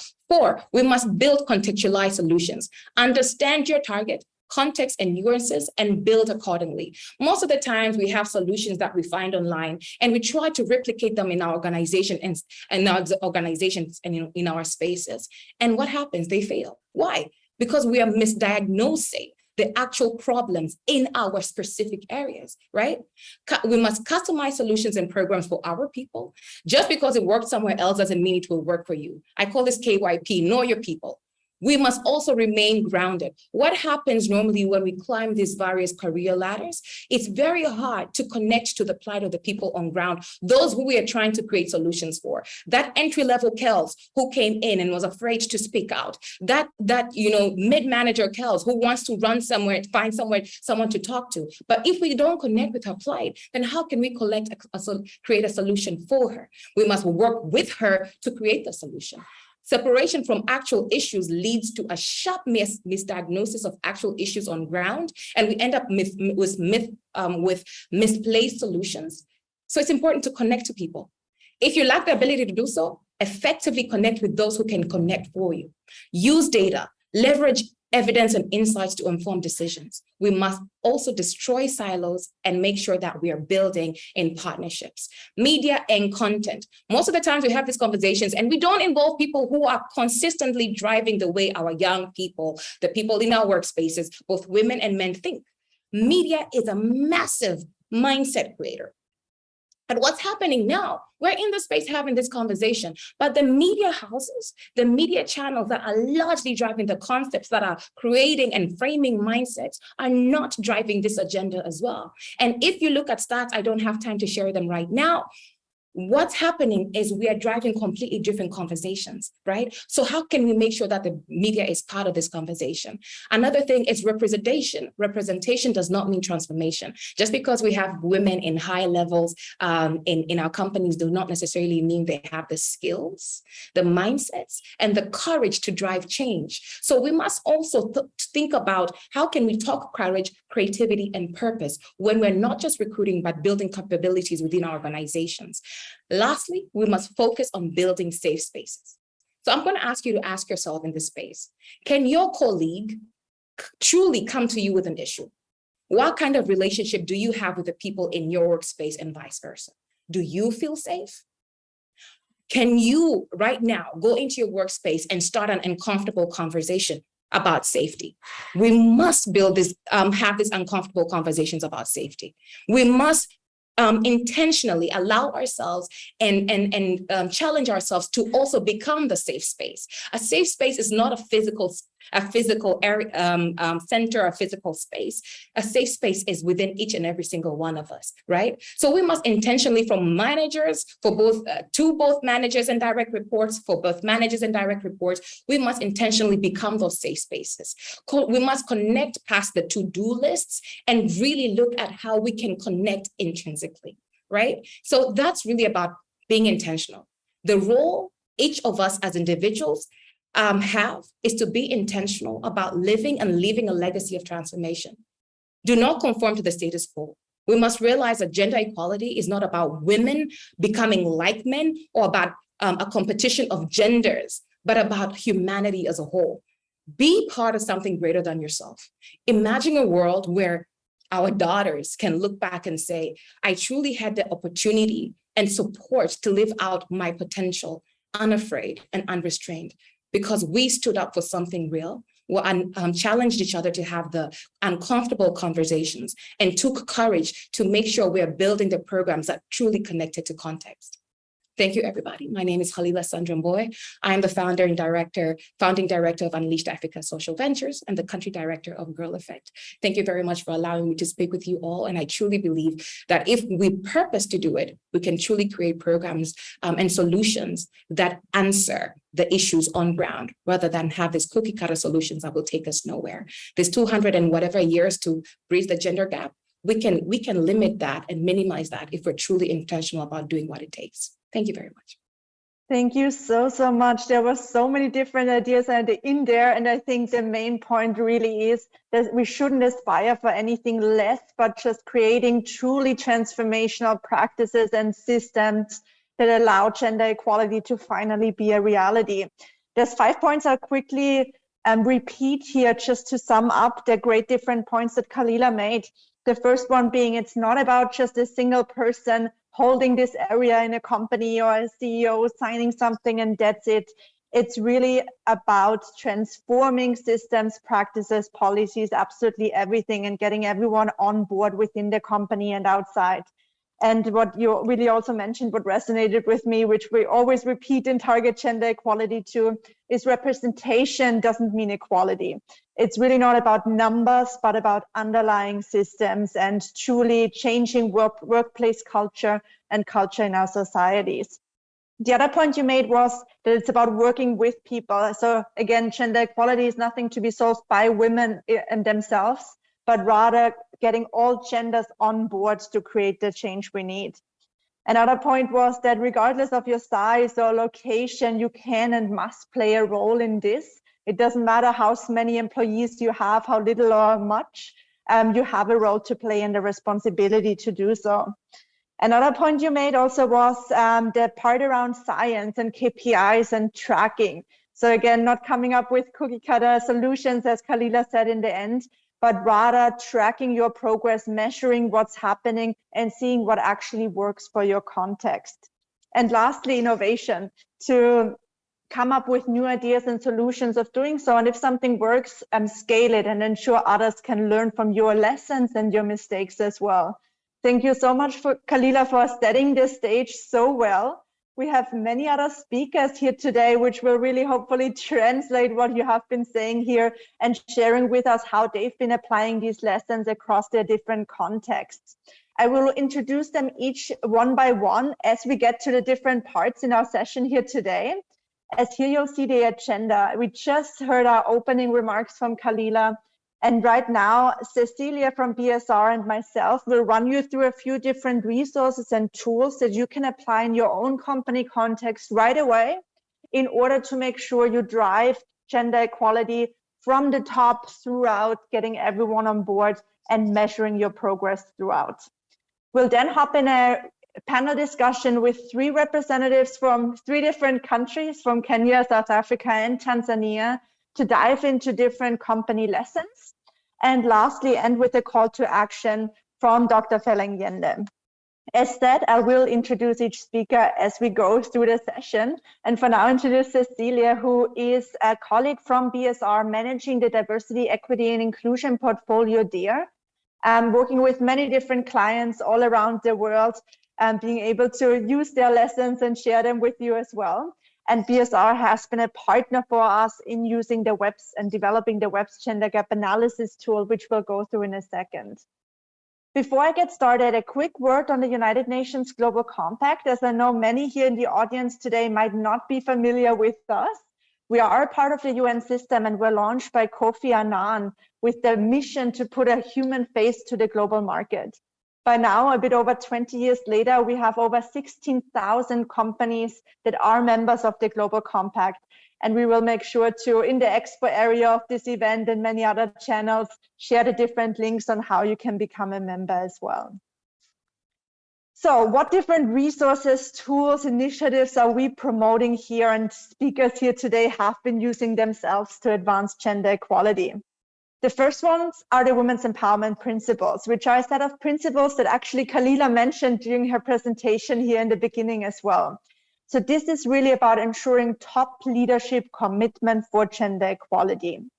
It's a set of principles that is a joint initiative between us, the Global Compact, and UN Women to provide a framework to business to advance gender equality in the workplace, marketplace, and community. By now, close to 7,000 CEOs around the world have signed these principles. It's 7 principles in many different areas, and I'll go through them one by one in a second. And how you join is that your CEO signs a statement of support, and you simply upload it on the WEBS webpage on webs.org, committing you to advance gender equality in the workplace, marketplace, and community. By signing, you don't have to have perfect practices right away, be a leader in every single area, but rather you're committing to advance these areas in the future and to take gender equality seriously, first and foremost. The first principle is about high-level corporate leadership. So about ensuring women's voices are heard and included on the decision-making tables throughout, whether it's your leadership team or the board, for example. Principle 2 talks about non-discrimination. So for example, in the hiring cycle, in the promotion cycle, ensuring there is no bias happening in any stage across your different systems. Principle 3 is about health, safety, and well-being of all workers, including females. So it's not only about physical health, but also about sexual harassment, violence, mental health, and well-being, ensuring women have their different resources and places available for them to be working mothers and, for example, breastfeed at their place of work, and many other different aspects that fall under this. Principle 4 is something that usually companies relate to the easiest right away, as it's about training and professional development, mentorship opportunities, for example, but ensuring they actually benefit everyone and all genders, and that anyone has access to different opportunities out there. Principle 5 now talks about the marketplace. So not only what am I doing in my company walls, but rather out there in the marketplace with both my different actors in my supply chain, but also, for example, my consumers that receive my marketing material. The question there is always, am I including or using different stereotypes in my marketing efforts and communications? How can I eliminate those and rather use positive ones instead? Or what's happening in my supply chain? Are women empowered there? How many women entrepreneurs am I sourcing from? So many, many different questions to get the conversation started in this area. Another area is the community and advocacy efforts. So am I using my voice as company leader, as employee, to speak up for gender equality wherever and whenever I can?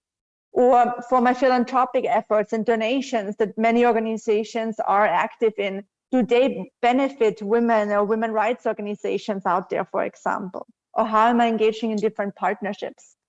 And lastly, am I measuring my progress and publicly reporting on it in a sex desegregated way? Meaning making sure I'm actually tracking if different things I'm doing affect or benefit women in an equal way as do to other genders. So I know I ran through many different topics here just as a note. The women's empowerment principles really are a very holistic set of principles touching on so many different areas out there. And that signing these really is a top leadership statement to society out there that your organization is serious about gender equality. It's free to sign and simple by just going on webs.org on that webpage.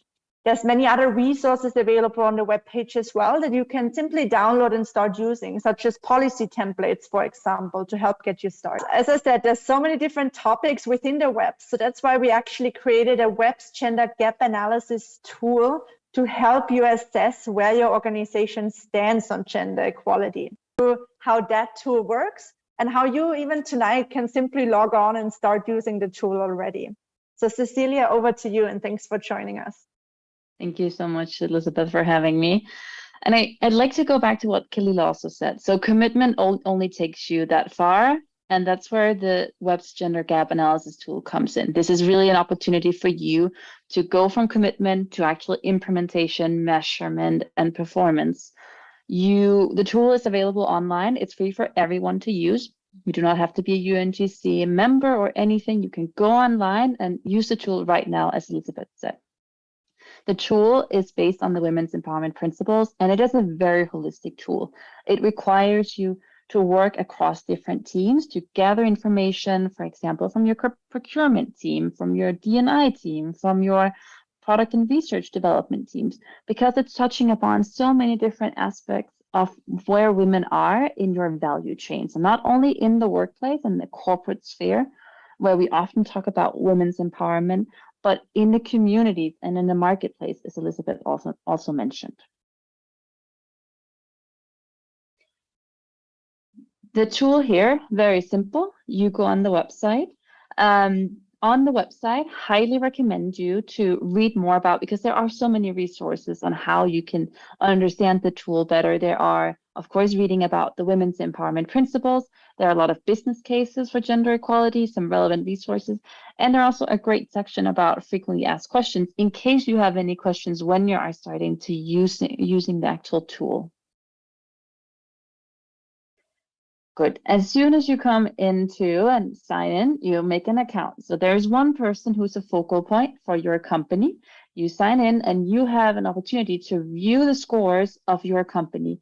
You can have a corporate headquarter, so you can see it from very corporate global level, or you can also have subsidiaries going in and taking the tool. And as that focal person, as you would be, you have the opportunity to see the scores throughout of your company. For instance, here we have company Y, who scored as in the beginner stage of 22%. You can see here that you will be able to see previous scores. So if you, as we highly recommend, take the tool on an annual or biannual basis, you will be able to see the progress that you're doing, really showcase how all your time and commitment has helped you improve on your scoring. Same goes with subsidiaries. When you go into the tool, you also have an opportunity to download a PDF of all the questions you would go through. So you can already see before starting to filling out this tool, what are the questions you would need to answer, and start getting that into an Excel file and making sure that people are aware of what is needed. So this is where you really work together with, for example, your procurement team or your D&I team or your HR team to get all the answers that is needed within the tool. So the tool is very simple in that it's divided into 4 themes. It is leadership and strategy, workplace, marketplace, and community. So that's really what makes it holistic, and as Elizabeth also mentioned. On top of that, so within all of these different themes, within all the questions, we've made sure that integrate 4 management stages. So we have the commitment, and that just only takes us, a bit of the way. We also need to look into the implementation, the measurement, and the transparency as well. So for all of the 18 questions that are within the tool, you will see questions related to 4 of these 4 management stages that you would have to fill out. And this is really how you will get your results that you help you improve. You can see here that it is across the 4 themes that we just mentioned before, and it is color-coded in the sense that you can see where and help you prioritize where you should start all your efforts. This company, for instance, answered that they have not done anything on violence, harassment, and sexual exploitation. So it's an obvious lift, anything or where you score low in the tool. So it's really an opportunity for you to prioritize some of your actions and starting to develop to become better. It has to be said, this tool, a lot of it's very holistic. It's very ambitious tool. So the tool is not to bash you in the head and say you're not doing well. It's an opportunity to you for improvement. Most of the average scores are within, the global average score is within the improver category, I think around 32%, meaning that that's where companies are.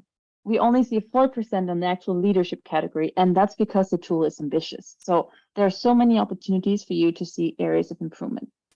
Within all of these questions, you will be able to see the multiple choices that actually provide you a bit of a roadmap of what can you do, what action can you take, and then of course tailor it to your company so it makes sense as well.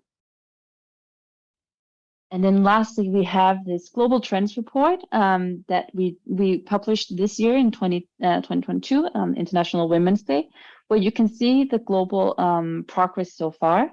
2,682 companies have currently taken the tool. And as you see here, it's widespread across the world of companies actually taking it.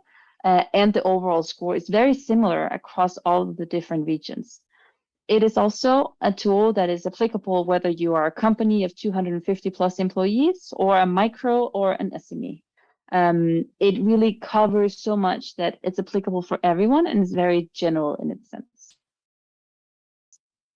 Thanks so much, Cecilia, for giving us this overview. And I know we're running through lots of information here and lots of different tools, links, and so on for you, the audience, to access. All of them you can also find in the expo area of this event, and I'm sure you'll be getting after the event as well.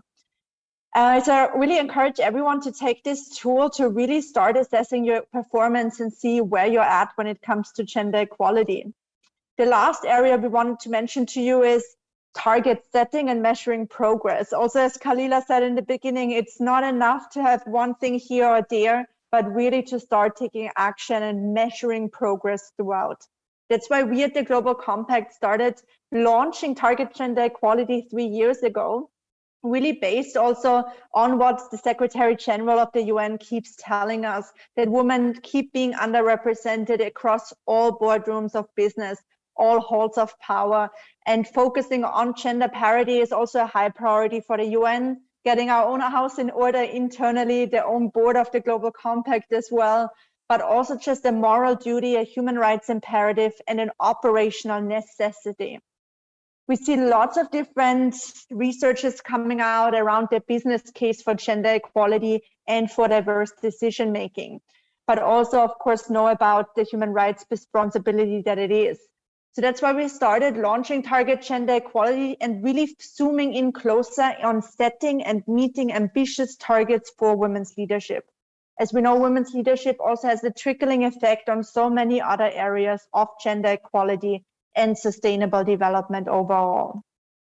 And of course, this initiative also directly implements the women's empowerment principles that I mentioned to you in the beginning.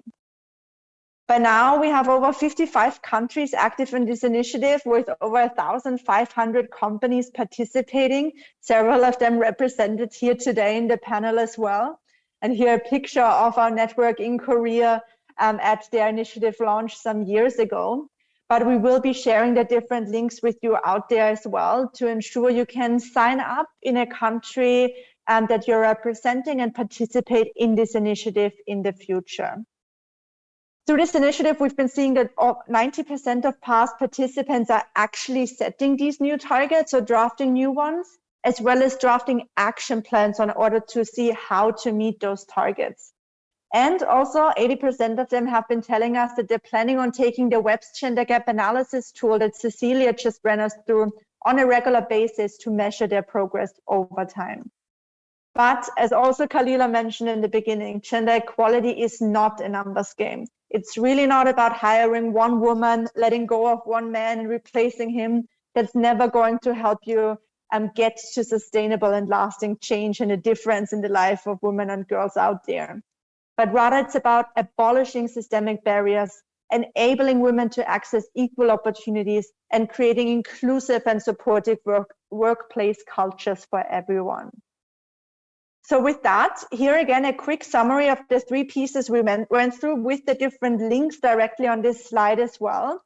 On the last one, you also see the WEB's transparency and accountability framework, which already is a document including lots of different KPIs you can already start using to track your own progress in order to really make sure you're serious about what you set out to do in your different commitments or policies out there. But I know it's always the most interesting to hear about real life experiences and really hear what's happening on the ground in different countries, different workplace cultures and organizations. What's the latest research out there about the topic? Which lessons have different organizations learned that you can already build on and learn from? That's why I'm really excited to be leading now a conversation with three representatives, and you see their headshots on the screen here. The first one is Mr. Mwangi Kitaiga, who is the managing director from the Kenya Women Finance Trust Bank.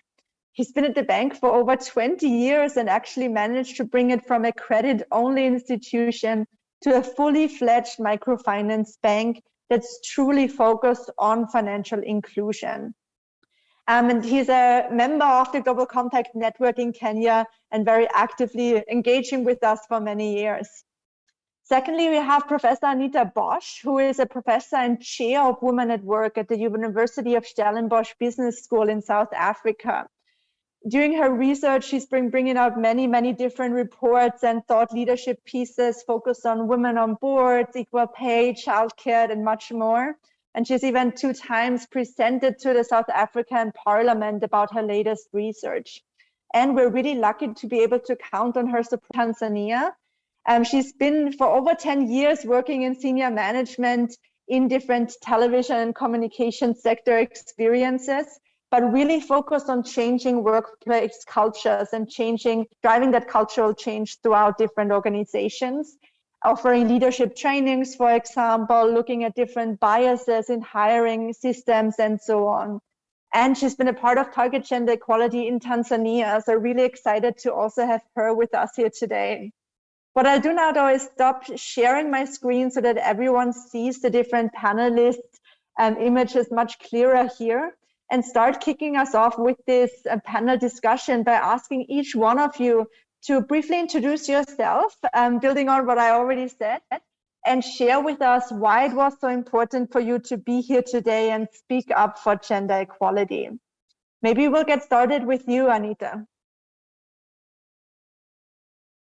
Thank you very much, Elizabeth, and to the UN Global Compact, for inviting me. I think gender equality is central to my lived identity, and just knowing that being a woman in a workplace where usually we didn't fit in makes for one to understand that you're different, you're different from men, but you can contribute equally. And it's in that contribution that we have to find the answer, most probably guiding companies towards that.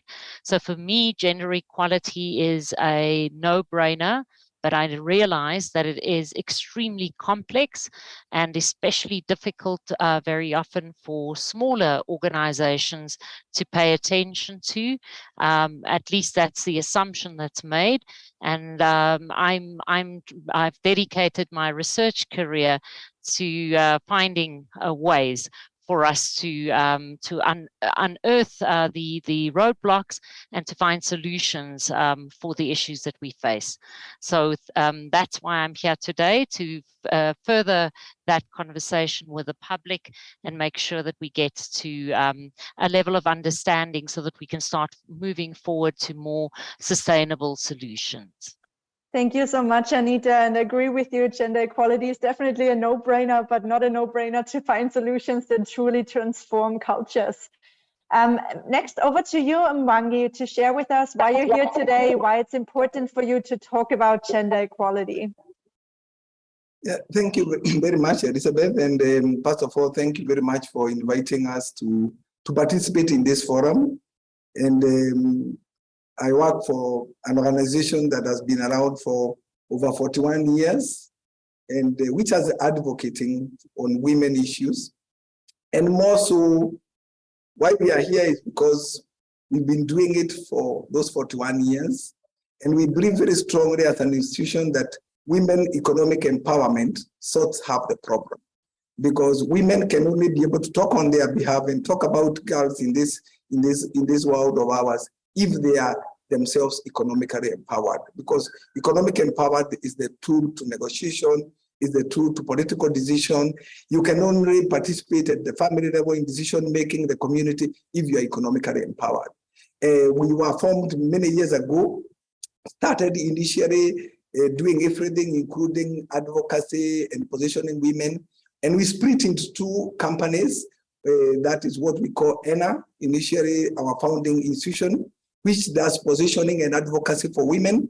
And the bank, the Women Bank, went off to deal with economic empowerment and be able to position women in their rightful position.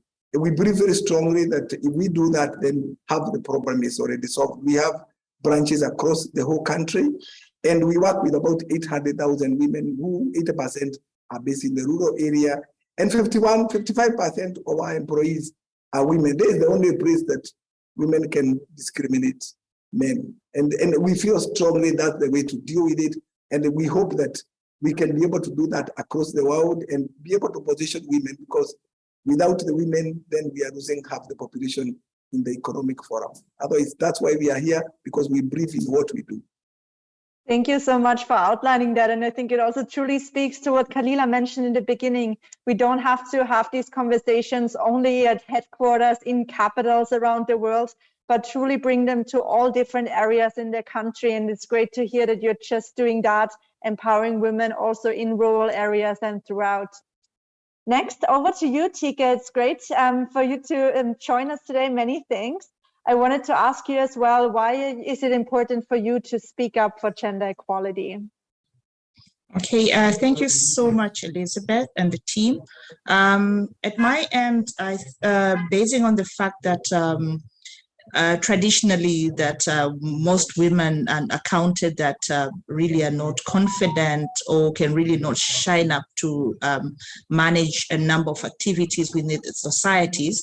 So for me, I think this is a critical or a very fruitful session for me to share exactly what really we need to do as businesses, not only that, also to empower when it comes to gender equality, so that we can really eradicate whatever the perception that have been implanted traditionally or socially, that women can really not hold positions, can really not participate in economic activities, cannot really speak out. So this is the only platform that we can really work around.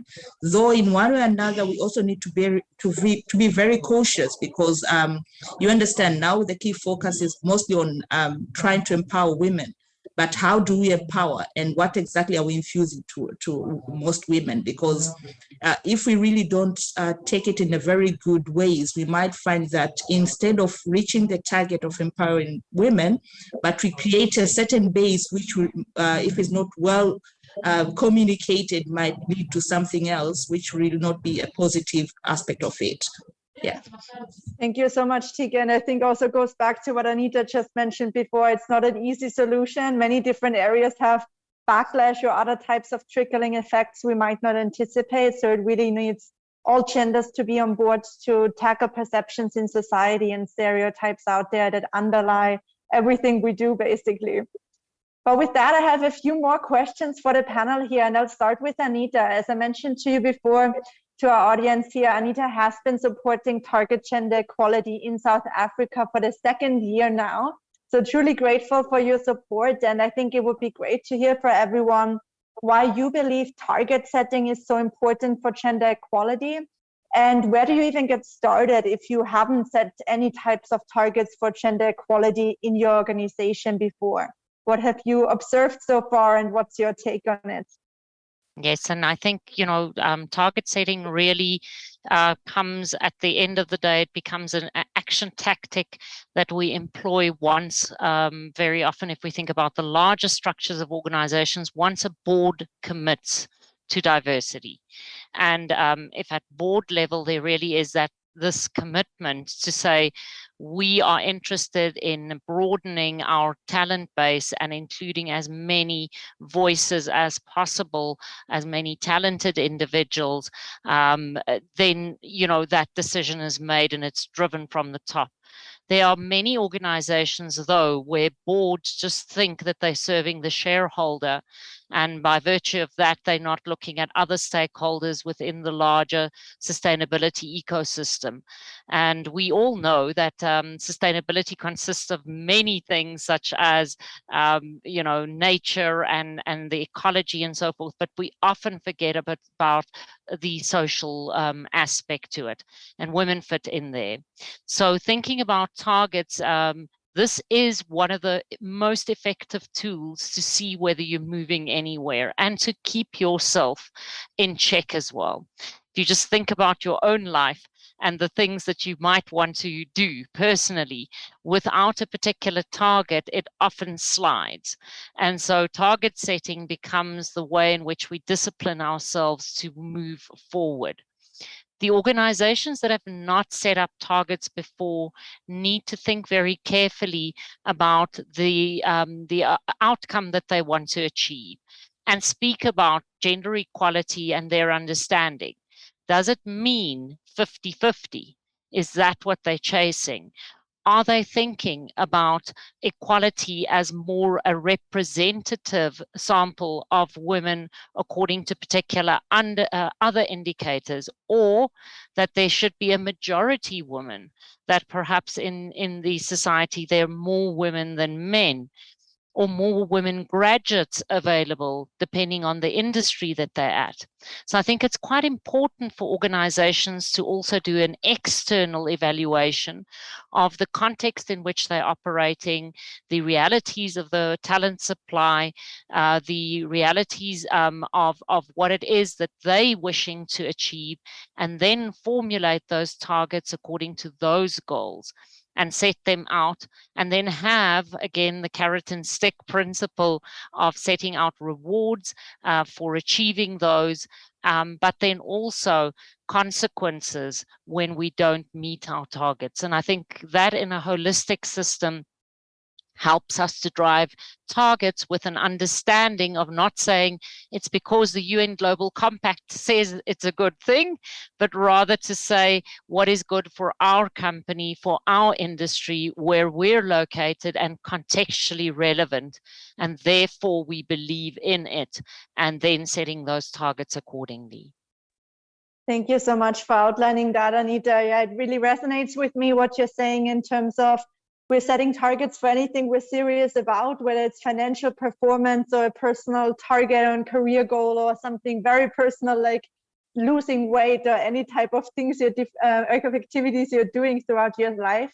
So it should just come naturally that also for gender equality, if we're truly serious about it, we will set business targets and holistic action plans to ensure progress actually happens. Also, at your organization in Mwangi, you're definitely serious about gender equality, as the slogan of your organization even is banking for women. So I wanted to ask you what you actually mean by that slogan. Why do you think offering gender-sensitive services is important? And how do you get started in developing them? What's your lessons learned from your organization? Thank you very much. Yeah, the slogan of our institution is banking on women, and but our focus is the family. We focus on the family, but we use the woman as the entry point because we believe that the unit to be able to have economic development in any country is the family unit. But the family unit has many ways of entering into it, and we chose that the woman is the best way to enter that family. So we are banking on women. That is not just banking in terms of money, but banking in terms of depending on them and relying on them to actually be the change agent that we are looking at. The change that we are looking to achieve, we want to achieve it through women. And we have found it's quite easy, and we are able to meet the many targets, ideas that we have, including placing women at the center of the family, placing them at the center of the country, the economy, the politics, and just making sure that women have a say. And like I had just mentioned, for us as an institution, 55% of our employees are women, and that's logical because 52% of Kenyan are women. So it's an issue. It's not an issue of just talking about inclusion and tokenism. It's an issue of making sure that you do what needs to be done, because when we take girls to school, they perform as good as boys. So at what point do we find that in the workplace we have higher representation of men and lower representation of women? So what is going wrong at that point? So we deliberate it all the way from the board level, that we position women in a way that they are able to participate, and their children can also be able to participate, and the girls are put in the rightful place. So we do this through many ways, including on the product offering, our network of branches, and making sure that we do not discriminate men. Men are included, but then for us to finance a business, we want to see where the wife is. For us to finance a company, we want to see what is the role women are playing in that company. Do they have ownership? And we have demonstrated it ourselves, because if you look at our company, you find that we, at the ownership level, we have also brought in women, so that it's not just a question of service delivery, it's even giving women ownership and decision making, so that we are not only empowering them at service delivery level, they are also participating at decision making level. So it's a whole ecosystem, and we've done this for over 41 years. So we don't know how to do anything else. We do it because this is our business, and we do it that way. And when we get out in the workplace, in the marketplace, we do not discriminate men, but we insist on women participation, and not tokenism, but real participation, where they are sitting in the decision-making table, and where their voice can be heard and their ideas can be considered. Yeah. Thank you so much. I think the main point here really resonating with me is also recognizing women as change agents, as change makers, while not discriminating against any other genders, and really making sure everyone is equally included at the table. Tika, I'd like to now pass it over to you and also hear from you. What are your different priorities when it comes to gender equality at your organization?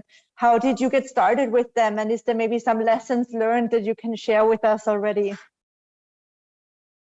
Okay, thank you so much. As multi-choice, gender equality is part and parcel of our key priorities. We even have a business target that we really need to make sure that we work around diversity. So And it started from the EXCO level, because anything in any business needs to start from the EXCO level. So in so many years, we have come to have a leadership team, and most of the leaders, they are male leaders.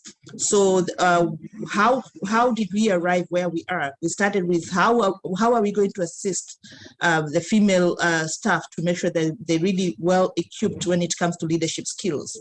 So for about 3 years, we had a very clear kind of development initiative, programs that people were enrolled to, so that they can really enhance their skills when it comes to leadership. And it started from the EXCO level, because we really believe that if that comes from the EXCO part of it, it will also infuse to other lower levels. So we started recruiting people from the senior leadership aspect of it, like the CEOs and the managing directors who are females, and they really due to that, they really made to achieve a number of targets. So that also made us to be a very good preference that to look at. And that also infused into the lower levels, where we also had a number of programs that we really inserted, and we had a target around it. How many female staff did they really need to be enrolled to leadership programs? How many staff they really need to be given projects to manage? So this also, and also we exposed a lot of females to a number of activities, whether internally or externally. So that really made us to be where we are. As now our target is to reach 50-50, but now we are sitting at, like MultiChoice Tanzania, we're sitting a percentage of 49-51. So that also gives us to be, we are somehow getting there. And the key focus around it is when you prioritize anything, you should also have a look, where do you want to go? Not reaching the percentage as I've mentioned before, but exactly in which aspect are you really empowering this female staff. So that is what we make it not only a priority of making that we have the percentage, but the key priority is to make sure that we really increase the percentage of female leaders within the business. Thank you so much, Tika, and congratulations for setting those ambitious targets and the progress you already made. And as you said, even though it's targets for top leadership, it then leads to targets for every single aspect underneath it, really looking at all practices and policies out there across the different levels within the organization and activities taken on. So I think that was truly insightful for the audience to hear how it works in practice. Let's now dig a little bit deeper, so to say, and zoom in on childcare, as that's actually one of the recent pieces of the Women at Work research that Anita has been focusing on. And you mentioned childcare as an enabler of women's economic participation. So we wanted to ask you, what exactly do you mean by that, Anita? And can you maybe share some tips of how employers can support working parents by driving childcare related efforts? Yes, there's womensreport.africa is available for free download, and there I've been working with this particular publication for 12 years now. The Women's Report on Women's Economic Enablement took the idea of childcare as one of the ways in which women can be freed up to make their time available for income earning work, paid work, but then also perhaps even use the skills of teaching and looking after children as a way of earning income. And so, looking at that both ways, so that they are freed up and can then, earn an income, bring that back to the family, and be economically productive. What we have also suggested in previous years is how you've alluded to employers can help other women towards childcare. And there's a number of suggestions there. For, the one that usually employers get stuck on and often cannot execute on because it can be quite expensive is on-site facilities. And usually smaller employers cannot offer that, but there are a number of employers that have used on-site childcare facilities, especially for very young children up to the age of 3, as a way of attracting and retaining really excellent talent. And by the way, what we find is that those employers actually attract and retain then men as well, people with families, individuals, any type of family that requires childcare for young children. The second way in which employers can consider childcare if they cannot offer on-site childcare is to link the employees to facilities that do offer solid and quality childcare.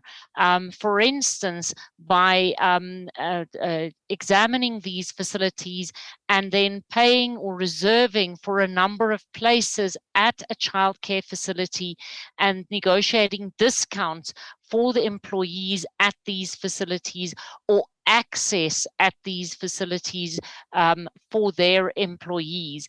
And that is a way in which an employer doesn't have to take on-site care, but can actually step in and facilitate various forms that employees do get access. There's also, for some countries where there are income tax type support and so forth, exemptions and so on, employers can also step in and ensure that employees are aware of these advantages and then encourage the employees to make use of these opportunities, especially where tax breaks come into play. And then one of the last ones would be a type of a referral service around what makes for good childcare choices and so forth. But it really does start with the idea that employers must understand the family setup of their employees and therefore be able to deliver on some of these services. Thank you, Anita. We'll definitely also make sure the audience receives the different links to your research you're mentioning, as I know there's so many different practical points as you just outlined as well. I think throughout the whole Target Gender Equality program, we often get told companies realize they don't only have a gender equality gap, but actually a maternity gap, realizing women don't come back after maternity leave as they are not supported enough in the workplace.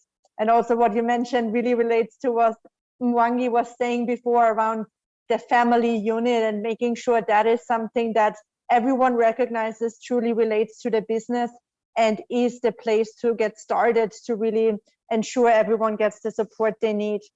Of course, also the women's empowerment principles touch upon childcare and support for working parents, as that's covered by the different principles and the dimensions. So I wanted to pass the next question back to you, Mwangi, as your organization actually became a signatory to the women's empowerment principles last year. So I wanted to ask you why it was important to you to make this high-level commitment, despite or especially in times where we are confronted with so many different crises.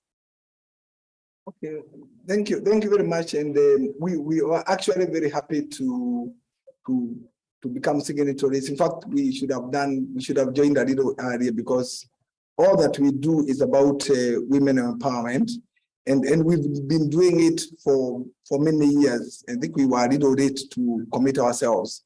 But why I would say we took that decision, one is that we wanted a forum where we can be able to participate and be, run what is going on in the areas of women empowerment, because we know that we've been doing it, but we are not so sure that we are doing it the best way. We do it in the way we think that should be done, and we believe that we will be able to learn a lot, and we are also able to showcase what we do and hear other people's view in terms of how we are doing it and what can be improved, and at the same time give ourselves some level of accountability, because when you are running a bank, it's very easy to have a mission drift, because sometimes as you take in new shareholders, people may come with different views in terms of things that will bring more profitability and may drift you from your mission. and which may end up leading to a situation where we lose what initially we were formed to do by the women who set this institution 41 years ago. So we felt it's good to have a place where we can place a commitment which is approved at the board level that can be changed. And if it were to be changed, then really it would have to be made in a very fundamental way, and then we would have to look at other mitigating factors. The other issue was also to help us in benchmark globally, because we were doing it. In Kenya, we are the only microfinance bank actually that focuses on women only. And we thought that the globe has more to offer for us.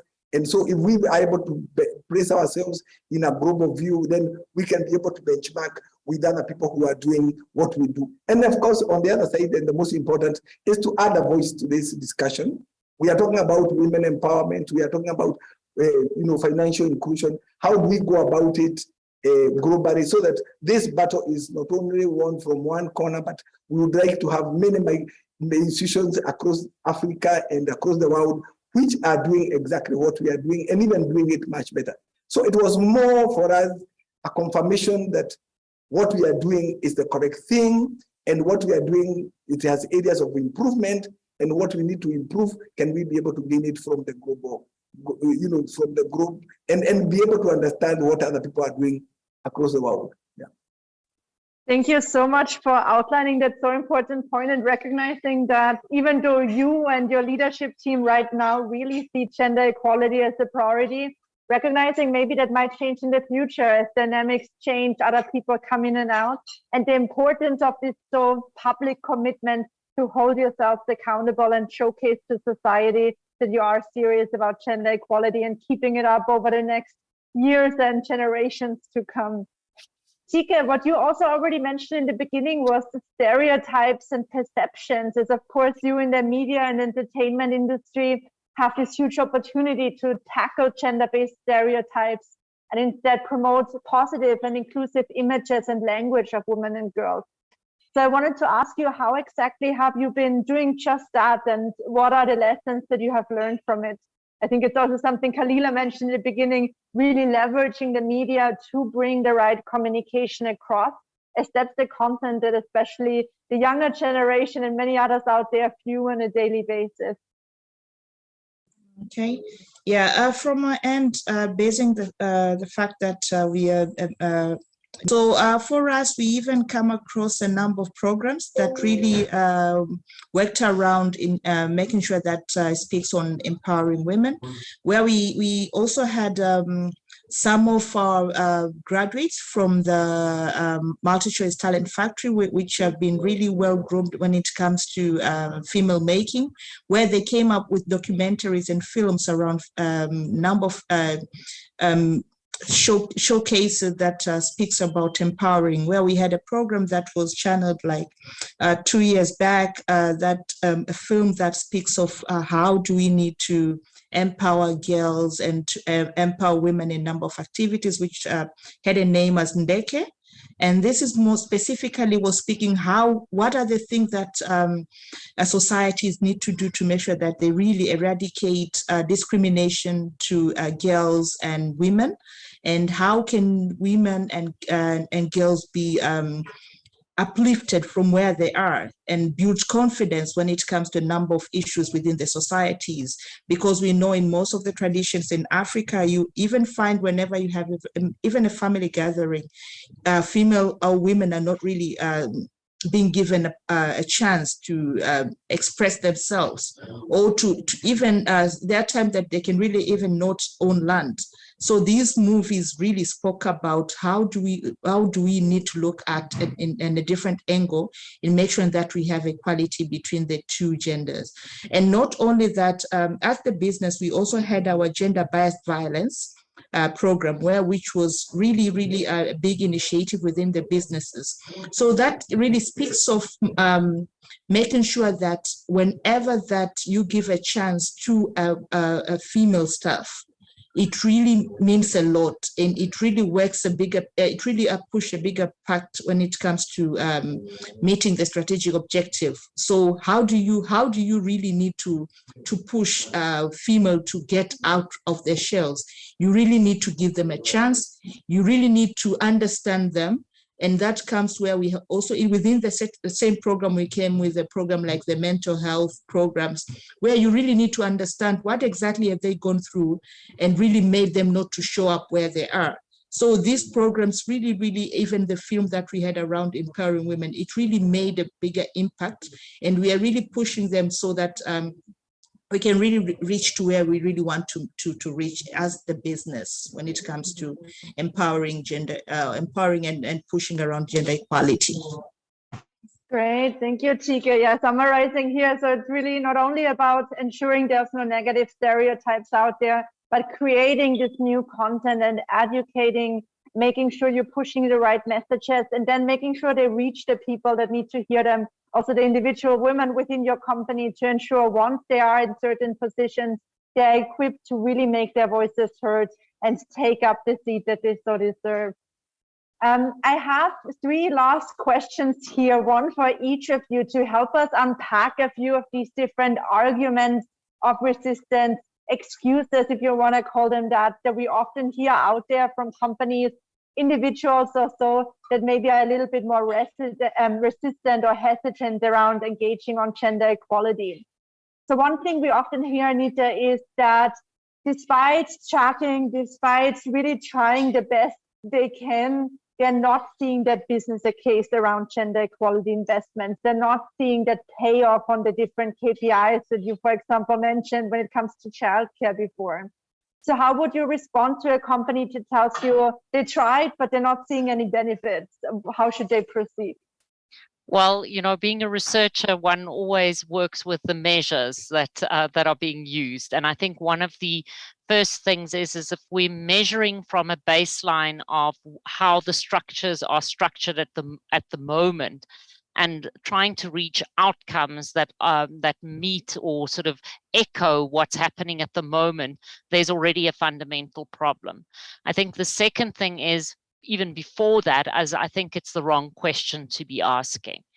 We don't ask often whether it's, in fact, we don't ask ever, whether the men that are around the table make for a business case to sit around the table. So I think the question is a wrong question to ask and to start off with. This is a human rights and a human dignity issue. I'm sure Mwangi can give us many examples of why their bank actually exists and thrives on women working there, which would make a great business case. But the point is, after all, ask the right question from the beginning and see to it that your measures actually measure something that's meaningful towards human dignity and not towards whatever it is that you're thinking the business case should be. That would be my brief answer to that. Thank you, Anita. And of course, thanks for reminding us of the human rights imperative and really measuring what counts and what matters to make progress towards the goals we want to achieve, towards sustainable development, and not just measuring for the sake of it to try to fill some numbers out there or some business case that you're trying to come up with. I have a question for you, Mwangi, around how you would respond if a company or an individual tells you that they do not have the money or human resources to focus on gender equality. How would you respond to that argument? Thank you, Elizabeth. First of all, I would find that very strange because, what are we talking about? We are talking about human beings. This country, especially our country, 52% of the population are women. So they are the majority. So they can even decide, actually, we need to decide one day that we have a woman's president in Kenya. So the issue of talking about women through tokenism, as if we need some actions to bring them around the table, actually should not even be there at all. But for us, what I believe should be done is to mainstream women issues, put them at the center stage, make them part of our business, and And women and men are equal. There's nothing that women need to be given special favors. They only need to be given opportunities. And like Anita has said, the biggest maybe challenge women have when they are at the childbearing age is that they have competing interests to look after the family, which is a fundamental human issue. You can imagine a world without women participating, there would be no population. So we can't punish them for the very thing that they do to keep the human race going on. So for us, we have no apologies in doing what we do. And I mentioned earlier that 55% of our employees are women. We do it deliberately, but we do not give them any small things, any gifts. We put them in the middle there, they give them an opportunity and make sure that they are able to participate like everybody else. At our board level, 67% of our board is women. And the share of our board is a woman. And our top management, 46% are women. And that's the way it is supposed to be. The ownership of the company, 63% of the company is owned by women, and it's functioning.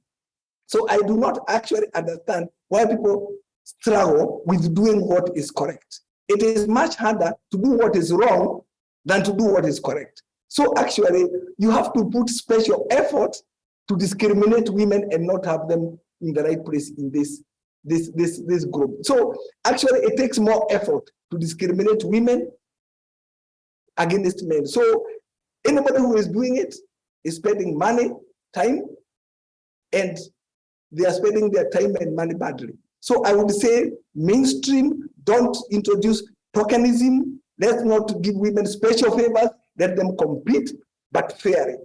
When a woman goes on maternity leave, when she comes back, take cognizance of the fact that she was not there. And if she is performing 70% and a man 100, she would be performing 150% much higher than the man. So at that point, we have to make deliberate decision by having decisions at the board level and passing policies that are able to empower women. And it's got to be done at the workplace and at the marketplace. And once we do that, everything else falls in place. So for me, I do not struggle with it because it really doesn't matter. I do what I know is the correct thing to do. Thank you so much. Really powerful and completely agree. Of course, it's not about tokenism. It's not about ticking off a box and say we're doing gender equality or giving a gracious gift to women out there, but rather it is their right. They're half of the population. So of course they should be half of anything we're doing at the workplace, in the marketplace, or in our economic activities. This was a really great message. Thank you, Mwangi. And I have a last question here for Tika as well. As another point we're often hearing is we can't focus on gender equality because that would be reverse discrimination and we would offend our male employees, our male workforce. How would you respond to such a statement? Okay, I think as what Mwangi has mentioned, it's not about discriminating male. It's only a matter that we are trying to campaign around gender empowerment and pushing women, but merit should be part and parcel. So if you really do it in a very correct way, without any favoritism, and you stick on merits in whatever that you have, when it comes to recruitment, when it comes to assigning to projects, whenever that you really want something to be done, obvious that matter of male staff feeling that they're really discriminated will not be there because you'll not be biased, but you'll stick on merits and what is the best way to do. Yeah. Great, thank you. It's exactly about taking out the bias of existing systems to ensure they actually don't discriminate. So it's, as Mwangi was saying before, what you just built on, discriminating against women was actually harder than not discriminating. So we should just bring out the bias across every single system and part of the company. We are on time here, so we have to wrap up the panel, unfortunately. I know there's many other points you could have and wanted to bring across, and I hope we have another opportunity to do that soon. But I really just wanted to give a very great thanks to all of you, not only for being with us here today, Anita, Mwangi, and Tika, but for the amazing work you are doing in your organizations, really mainstreaming gender equality across everything we're doing. We have another call to action here to close us off, but I believe the organizers, the producers wanted to bring in a quick 2-minute break. So with that, I'll pass it back to Sabang to keep us updated on the progress of the session. And then please stay tuned for closing remarks from another company leader here and a final call to action to wrap all the different points made here today all together. So thank you, Anita, Mwangi, and Tika, and Sabang, over to you.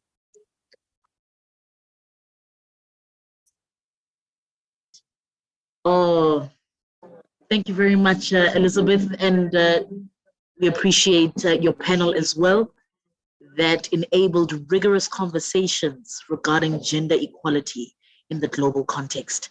And with that, I wish you all the best, and please know that your insights are definitely going to be considered in our policy practices and so forth. Thank you very much for your time. Thank you. Sabang, we still have a final.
The evidence is clear.